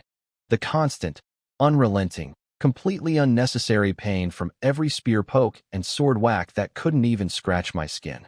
Each hit felt like getting punched by an invisible ghost who hated me personally. Then, finally, the cavalry arrived. Ragnar came flying through the half-orc formation like a battering ram made of testosterone. He leaped into the air, landed boot first on a half-orc's chest, axed 2 more on the way down, and skidded to a stop next to me. He took 1 look at my shredded clothes, torn to ribbons from 400 weapons that couldn't break my skin but could absolutely destroy my wardrobe, and grinned. "Boss, you're looking a little rough." I was standing in a circle of dead half-orcs, covered in other people's blood, wearing what used to be a shirt but was now basically a collection of connected threads, and my Viking subordinate had the audacity to roast me. I was going to kick him later. Definitely going to kick him later. I've always had a theory that Vikings aren't fully human. Look, I can accept that growing up on brutal frozen islands might make you big and tough. Sure, environment shapes biology. Fine. But the regeneration? The natural damage resistance? The fact that they can get stabbed through the shoulder and be annoyed instead of dead? No, there's something else in that bloodline. Troll? Giant? Some ancient sea monster that got frisky with a Viking ancestor? I don't know, and I don't want to know. All I know is that after the system started buffing them, these Vikings went further down the definitely not human path than I thought possible. And the strongest example of, not a person anymore, was standing right next to me. Ragnar. Second Berserker mode. Or as the system calls it, Spirit Berserker. Regular Viking Berserker mode is already terrifying. Muscles swell, eyes go red, rational thought takes a vacation. But Ragnar's second form? The man was over 3 meters tall. His refined steel chain mail, the armor I'd paid a fortune for, had literally exploded off his body, cracking apart like an eggshell around a growing dinosaur. His eyes weren't the standard Berserker red. They were ice blue, cold, alien, and if you looked closely, which I don't recommend, you could see tiny flickers of lightning dancing in his pupils. Ancient runes glowed on and off across his exposed skin like mystical tattoos with a mind of their own. And here's the creepiest part. Every time Ragnar swung his axe, spectral Viking warriors, actual ghosts of ancient ancestors, would attack alongside him, striking at the enemy's soul. Spiritual damage. Psychic warfare. From a guy who can't spell his own name. Let me show you what the system says about this lunatic. Name, Ragnar race. Human, Viking. Citation needed on the human part. Rank, Spirit Berserker, Tier 5. Level, 35 loyalty. 99 his skill list was absurd. Giant axe proficiency at level 25. Warhammer at 22. Throwing axe at 17. Dual axes at 18.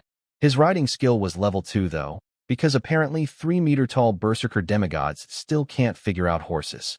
Spirit Berserker is the Viking class watershed. Before this tier, stat growth is linear and manageable. After this tier, geometric explosion. Ragnar's base strength is 35, but when he activates Spirit Berserker mode, it jumps to 45. That's the same strength as Marco, my level 45 Master Knight. 10 extra points might not sound like much, but the system doesn't do simple math. The difference between strength 35 and strength 45 isn't a little stronger. It's like comparing a car to a jet. At these levels, every single point is a quantum leap. Spirit Berserker Ragnar could fight Marco to a standstill. Marco's only strategy would be to stall and wait for the Berserker mode to run out. Of course, each level at Tier 5 costs Ragnar more experience than Marco needs. So Marco would probably reach Epic Knight before Ragnar even sees the next Viking tier. Balance, I suppose. The universe giveth and the universe taxeth. But looking at the shattered remains of that expensive chain, mail hanging off Ragnar's massive frame like metallic confetti, only one thought filled my mind. That was 120 gold coins. In pieces. On the ground. New rule. Effective immediately. Any Viking who reaches Spirit Berserker rank is banned from wearing armor. I'm not buying another set just to watch it explode like a party popper every time these idiots power up. The angrier I got about the armor, the more I needed to hit something. I kicked Ragnar in the shin, which was now at my chest height, because he was 12 feet tall. Stop talking and kill them. Ragnar grinned with a mouth that could now fit my entire head inside it, grabbed his battle axe in one hand and a fallen half-orc's iron-rimmed oak shield in the other, and charged straight at Mark, the commander on the oversized war jackal. Even mid-Berserker rage, Ragnar could spot the boss. I trained him well. In my words, if someone looks important, hit them first. With Ragnar pulling aggro on the commander, my Vikings finally crashed into the half-orc formation proper. My earlier solo rampage had already scrambled their neat ranks into chaos. So instead of hitting an organized wall of shields and spears, the Vikings found scattered clusters of confused half-orcs. And here is where all those boring formation drills Marco and Ed had been teaching during the march finally paid off. My Vikings picked up shields from the ground and assembled into actual tactical formations, shield walls, wedge pushes, rotating lines. These Berserker barbarians were fighting like disciplined soldiers. Marco and Ed deserved raises. If I paid them, which I didn't. The half-orcs were getting chewed up from both ends. On one side, my Viking formations were grinding through them with coordinated aggression. On the other, Ragnar was rampaging through their ranks like a natural disaster with anger issues. Mark tried to reorganize, tried to reform the phalanx, but every time he got something going, Ragnar would crash through it like a toddler through a sandcastle. There was, however, one Viking who was not using formations. Kobe.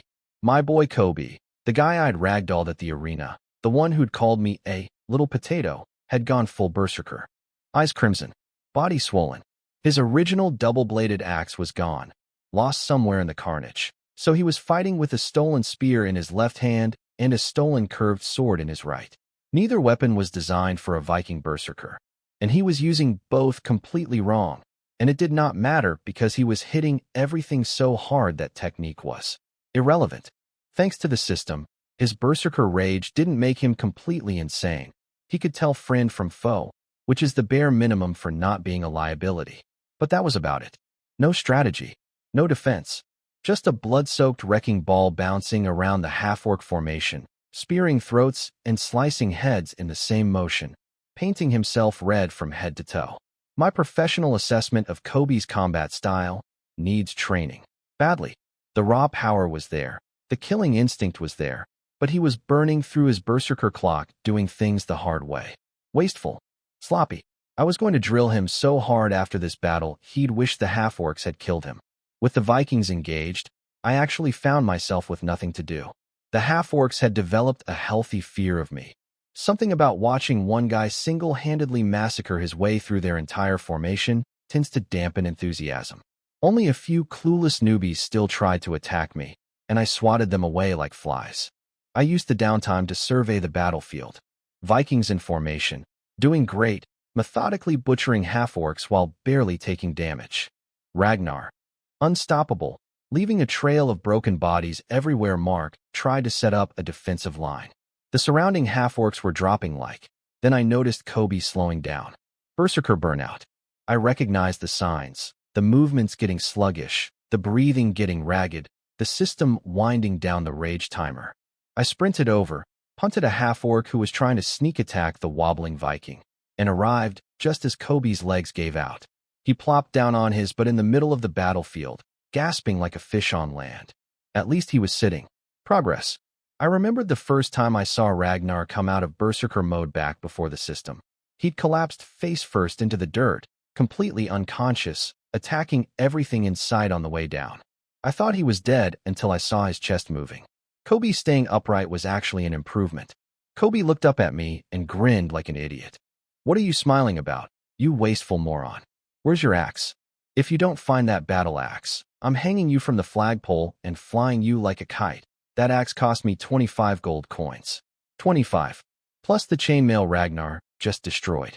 My accountant brain was having a stroke. While I was busy playing whack-a-mole with half-orcs at the front, things were getting spicy at the back. The natives who'd bounced off my Vikings like rubber balls suddenly found their courage again because they were now facing goblins.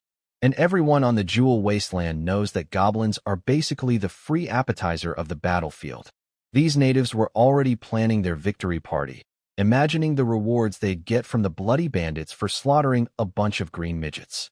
What they got instead was Ed. Now let me tell you about Ed, because the man doesn't get enough credit.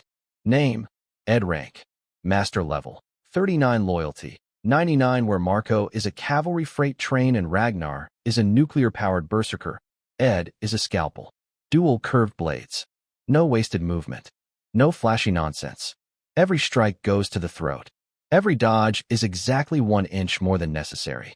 He flows through enemies like water through a net. Except the water is made of knives, and everything the water touches dies. In this world, his fighting style would be called Ranger, but the system apparently has zero appreciation for cool class names, so it just labels him Warrior. Same advancement path as any basic fighter. Warrior, Apprentice Warrior, Master Warrior, Epic Legendary. His specialty is lightweight weapons and dual wielding. Dual blades at level 25. Curved sword at 22. Throwing knives at 20. Crossbow at 21.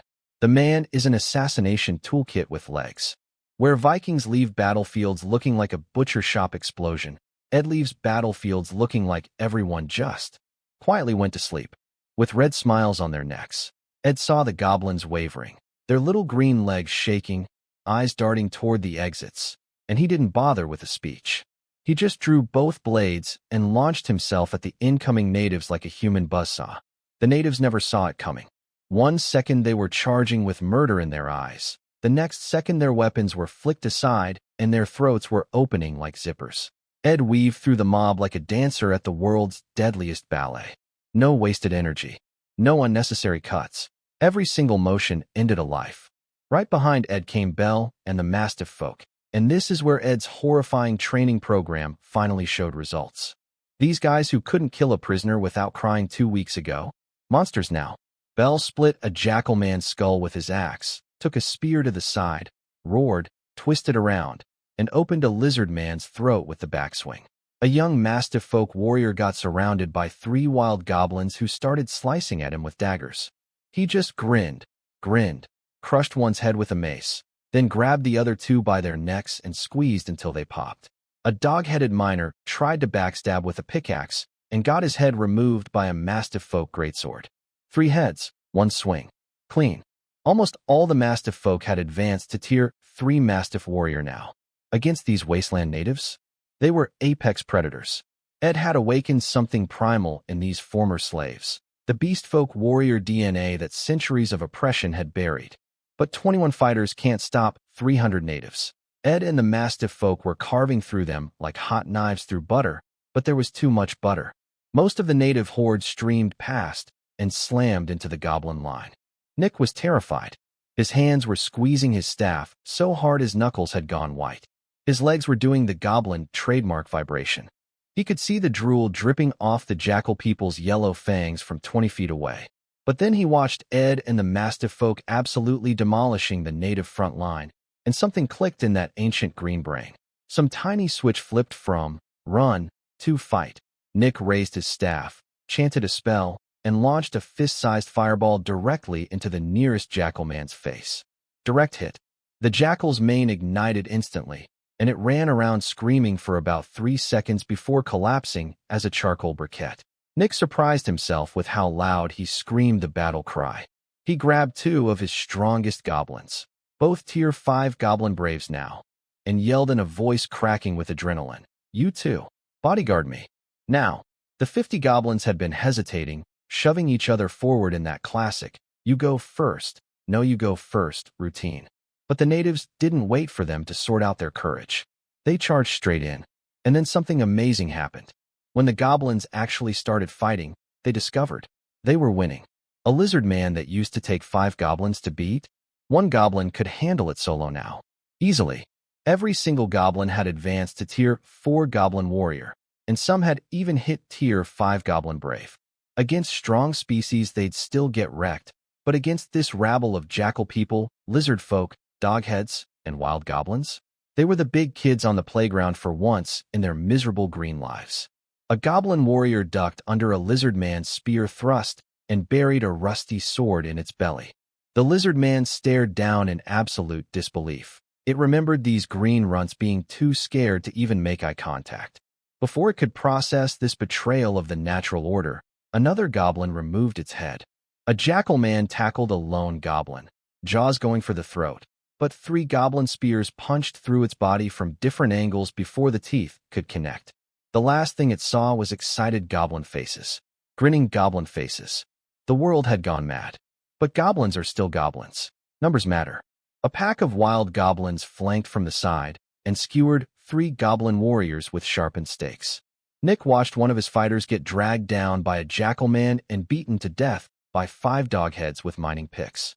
The sound was unpleasant. Nick went berserk with his magic. Fireballs flying non-stop, everyone finding a target, leaving circles of charred corpses in the native mob. But the more he cast, the more natives zeroed in on him. Because every wasteland creature knows the difference between a goblin tribe with a mage and one without. A goblin mage is basically the most valuable target on the field. Kill the mage, and the goblins become harmless again. They swarmed toward Nick from every direction. His two goblin brave bodyguards fought like demons. They were strong enough to hold the line. Barely, but the wave was endless.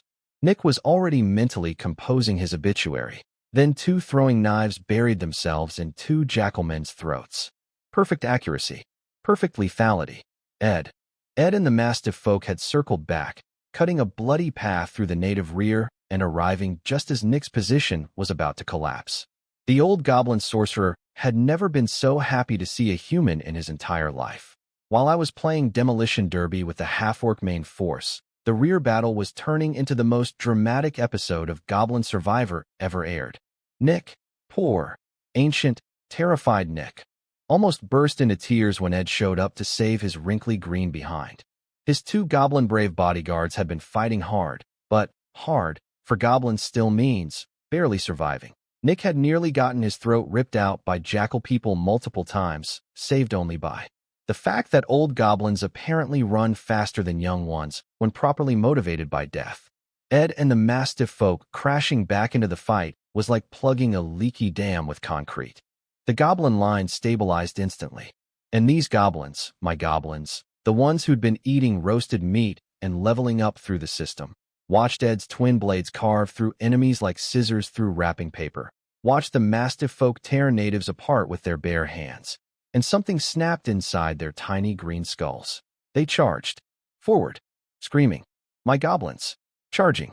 The wasteland natives were so confused they literally froze. In their entire lives, they had never seen goblins run toward danger. Goblins run from things. That's the universal constant. The sun rises in the east, water flows downhill, and goblins run away. Except now these goblins were running at them with weapons raised in murder in their beady little eyes, and the natives' brains short-circuited. Why didn't my goblins run? 2 reasons. First, the system kept their loyalty above 60, just high enough to prevent desertion. Second, and more importantly, me. These goblins hadn't seen my corpse yet, and they knew in their bones, that if they ran and I survived, what I'd do to them would be infinitely worse than anything the natives could manage. The broken-legged goblins screaming in the wasteland darkness were a very recent memory. Fear, the gift that keeps on giving. Then the jackal riders arrived. 25 half-orc cavalry thundering toward the goblin line on mutant warjackals. Ed intercepted immediately. The first rider yanked his jackal upright, claws flashing in the sunlight. Ed sidestepped the pounce like he was dodging a slow-motion pillow, slashed upward through the jackal's throat, then horizontally removed half the rider's head. 2 movements. 2 kills. 1 second. The second rider came screaming in with a curved sword. Ed crossed his blades, caught the strike in a shower of sparks, rolled under the jackal, stabbed it in the belly with one knife, and chopped off the rider's leg with the other. The one-legged rider tumbled off, and Ed put a blade through his heart before he hit the ground. The remaining riders didn't even slow down for their dead friends. They just kept charging past toward the goblins. Ed got one more before Marco came blazing through on horseback like a red comet. And that was the end of the jackal rider threat. Marco versus jackal riders was not a fair fight. The riders tried to surround him, realized very quickly that they were the ones being hunted. Panicked, scattered. Marco was faster than all of them. He chased down the ones heading toward the goblin battlefield while the rest fled into the wasteland, presumably to rethink their life choices. Meanwhile, Nick had completely run out of mana. The old sorcerer was sitting on the ground, gasping, in a carefully chosen position that gave him a view of the battle while being as far from actual fighting as physically possible. He'd also upgraded his security detail from 2 to 5 bodyguards, because near-death experiences really clarify your staffing priorities. Nick was zoning out, watching a Mastiff folk warrior turn a doghead skull into paste with a wooden club when his guards started shrieking. 2 jackal riders, the ones who'd slipped past everyone, were charging directly at him. His 5 guards threw themselves in the way but only managed to intercept one. The second rider came straight for Nick, sword raised, jackal snarling. Nick tried to stand up. His legs had fallen asleep from sitting too long. He immediately fell back down. This was how he was going to die, not in glorious battle, not protecting his people, but because his butt was numb. An arrow whistled past from the rear wagons and punched clean through the rider's throat. Blood sprayed everywhere. A second arrow instantly followed, drilling through the jackal's skull. Momentum carried the dead rider and dead mount, sliding forward to crash at Nick's feet. Cass, my archer, perched on top of the rock-armored camel, half a battlefield away, threading needles with his longbow. Nick stared at the double-arrow kill, and his brain started doing math he didn't want to do. Marco soloed an entire cavalry unit. Ed, ninja killed 3 riders in under 10 seconds. Ragnar, currently a 12-foot glowing Viking demigod. The regular Vikings, all individually stronger than anything Nick had ever seen. And Cass, sniping riders from distances that shouldn't be possible. All of these terrifying people followed Loren with absolute loyalty. What kind of monster was his master? Loyalty won. Then Marco trotted over on his blood-splattered horse, having finished mopping up the riders near the goblin line. He looked at the shaking goblin mage, glanced at the arrow-perforated corpse, and said in his usual gentle voice, "Sorry about that. Those big dogs were really fast. I couldn't catch them all in time. Are you okay? This man, he'd just single-handedly massacred 20-something mounted warriors, was literally dripping with enemy blood, and he was apologizing to a goblin for not being fast enough." Nick jumped to his feet, so fast his numb legs almost buckled again. "Fine. I'm fine. Completely fine. And no problems at all, sir. Loyalty won." With Marco joining the rear battle, it was over in minutes. He rode back and forth through the native mob like a lawnmower through tall grass. The red battle aura left trails of corpses everywhere he passed. When his lance skewered a lizardman tribal chief and held the body aloft for everyone to see, the entire native coalition shattered. Weapons hit the ground. Natives ran in every direction. Many just dropped to their knees and begged. The mastiff folk stopped fighting and stood together, panting, watching the chaos wind down. The goblins, however, did not stop. Surrender? Mercy? My goblins had never heard of these concepts. They chased down fleeing natives with gleeful abandon.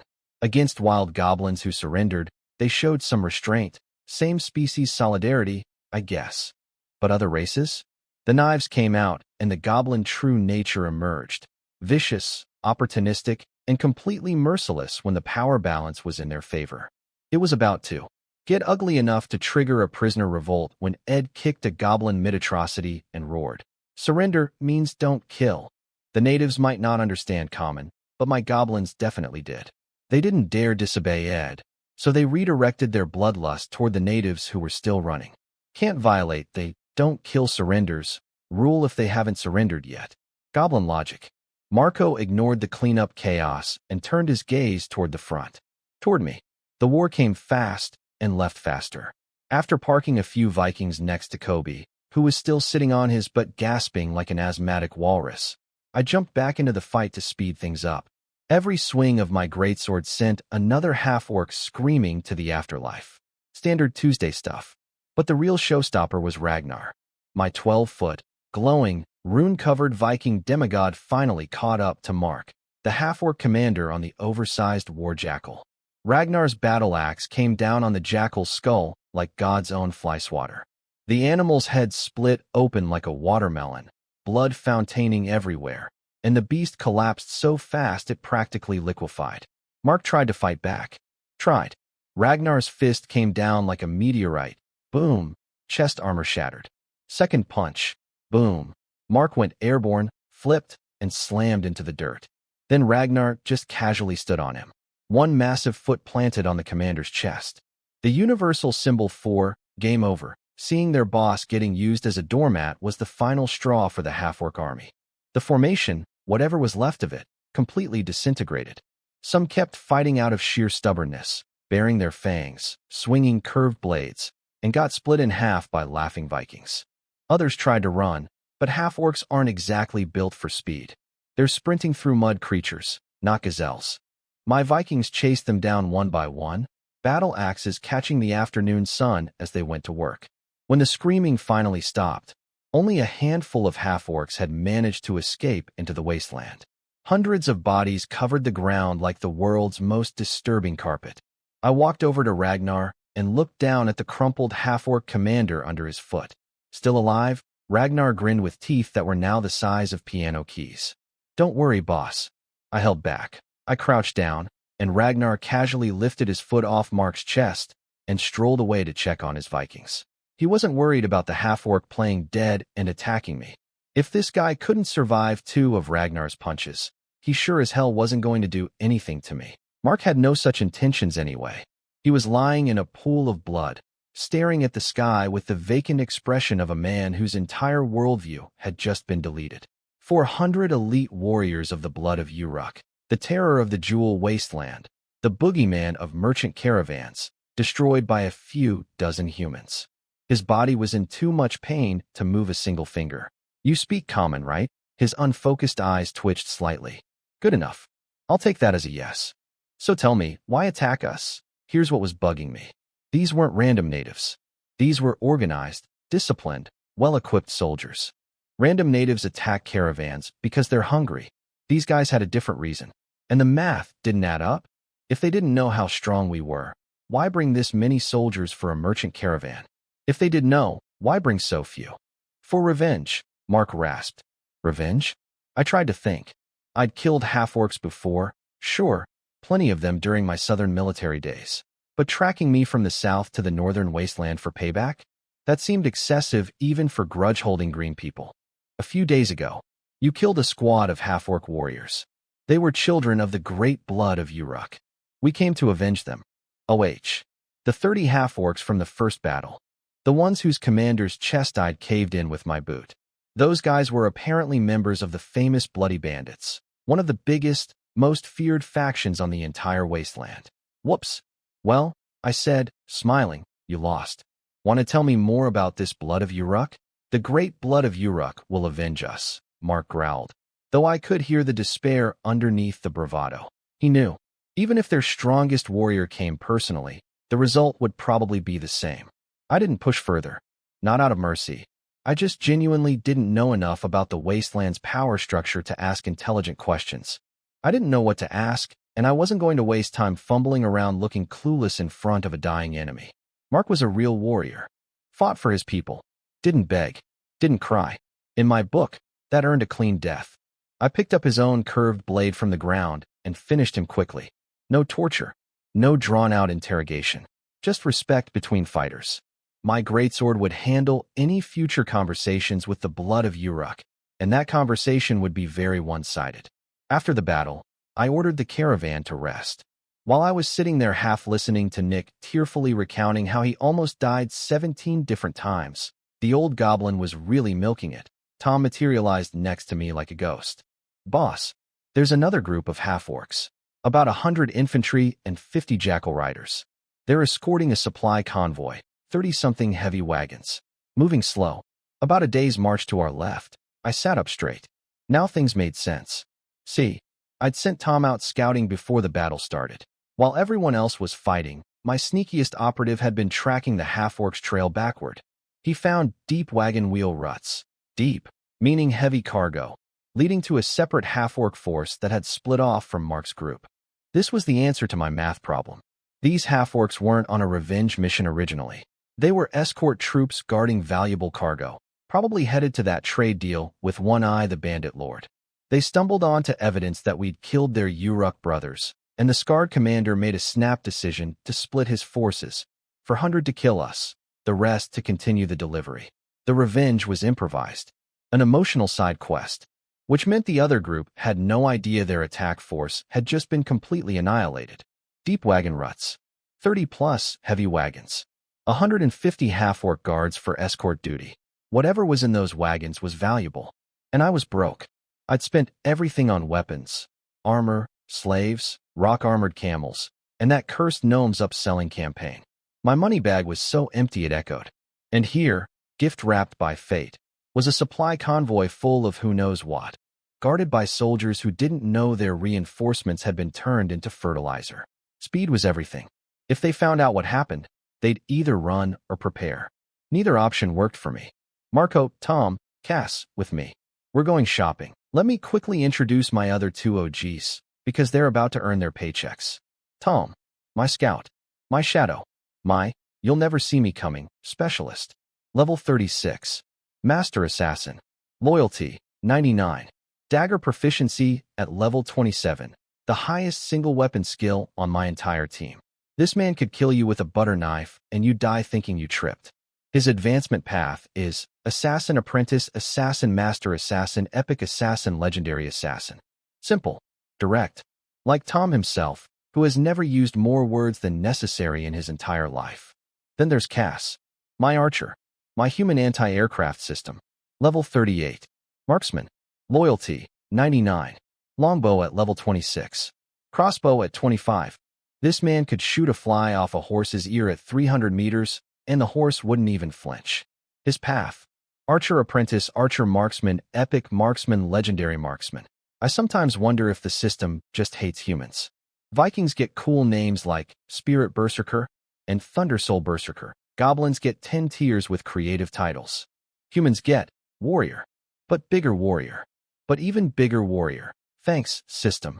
Really inspiring. Anyway, the four of us mounted up and rode hard toward the half-orc convoy. Me, Marco, Tom, and Cass. For guys on horses versus 150 half-orc soldiers guarding 30-plus supply wagons. I like those odds. Meanwhile, completely unaware that death was galloping toward him at high speed, the half-orc convoy commander was having a bad feeling. His name was Margosh, and he was apparently the strongest warrior in the entire blood of Uruk tribe. That scar-faced giant from the campfire meeting? That was this guy. And right now, his survival instincts, the ones that had kept him alive through decades of wasteland warfare, were screaming at him that something was wrong. He just couldn't figure out what. He scanned the horizon. Wagons crawling along. 50 jackal riders patrolling. Everything looked normal. Was it the trade deal with One Eye? Maybe One Eye was planning to double-cross them? But no. The tribe had traded with One Eye before. Plenty of arguments, sure, plenty of fights even, but a full betrayal would cut One Eye off from the noble trade routes that crossed through Uruk territory. Bad for business. So what was it? Margosh briefly considered that it might be the human caravan they'd sent Mark to destroy. Then he laughed at himself. A few dozen humans against 400 elite warriors plus 600 natives? Mark probably had those humans' heads on spikes by now. He was probably late because he was busy celebrating. What Margosh didn't know was that Mark was currently very dead, lying in a pool of his own blood with a curved blade through his chest, courtesy of yours truly. This trade mission was apparently a big deal. The tribe had scraped together everything they had, years of accumulated wealth, to trade with One Eye for food, weapons, and armor. If the deal went through, the blood of Uruk could feed more people, arm more soldiers, and maybe, rebuild the glory of the ancient Uruk kingdom right here on the wasteland. Noble goal. Wrong week to be driving slow wagons through MY neighborhood. Where the hell is Mark? Margosh muttered to himself. Then 3 black dots appeared on the horizon. 3 riders. Moving fast. Very fast. Margosh squinted. When the dots resolved into humans, an arrow was already in the air. He tilted his head, pure reflex, pure instinct, and the arrow grazed his cheekbone, missing his brain by about 2 inches. The wagon driver behind him wasn't so lucky. Arrow through the chest, pinned to the cargo box like a bug on a board. Cass, 300 meters out. First shot of the engagement. Nearly decapitated the strongest warrior on the wasteland. Missed by a hair's width. Margosh roared, and his half-orcs scrambled into defensive positions. The 50 jackal riders charged out to intercept us. What followed was, well, the jackal riders probably wished they'd called in sick today. Cass stopped his horse and started doing what Cass does best, methodical, mechanical, absolutely terrifying precision archery. Every arrow found a throat, an eye, a gap in armor. Jackal riders dropped like dominoes at a bowling alley. 1 shot, 1 kill. 1 shot, 1 kill. The rhythm was almost musical. Marco didn't stop. He accelerated into the cavalry formation like a blood-red comet, lance extended, aura blazing. Jackal riders exploded off their mounts as he passed. Left, right, left. His lance was a horizontal windshield wiper clearing bugs off a highway. The entire jackal rider unit dissolved in under a minute.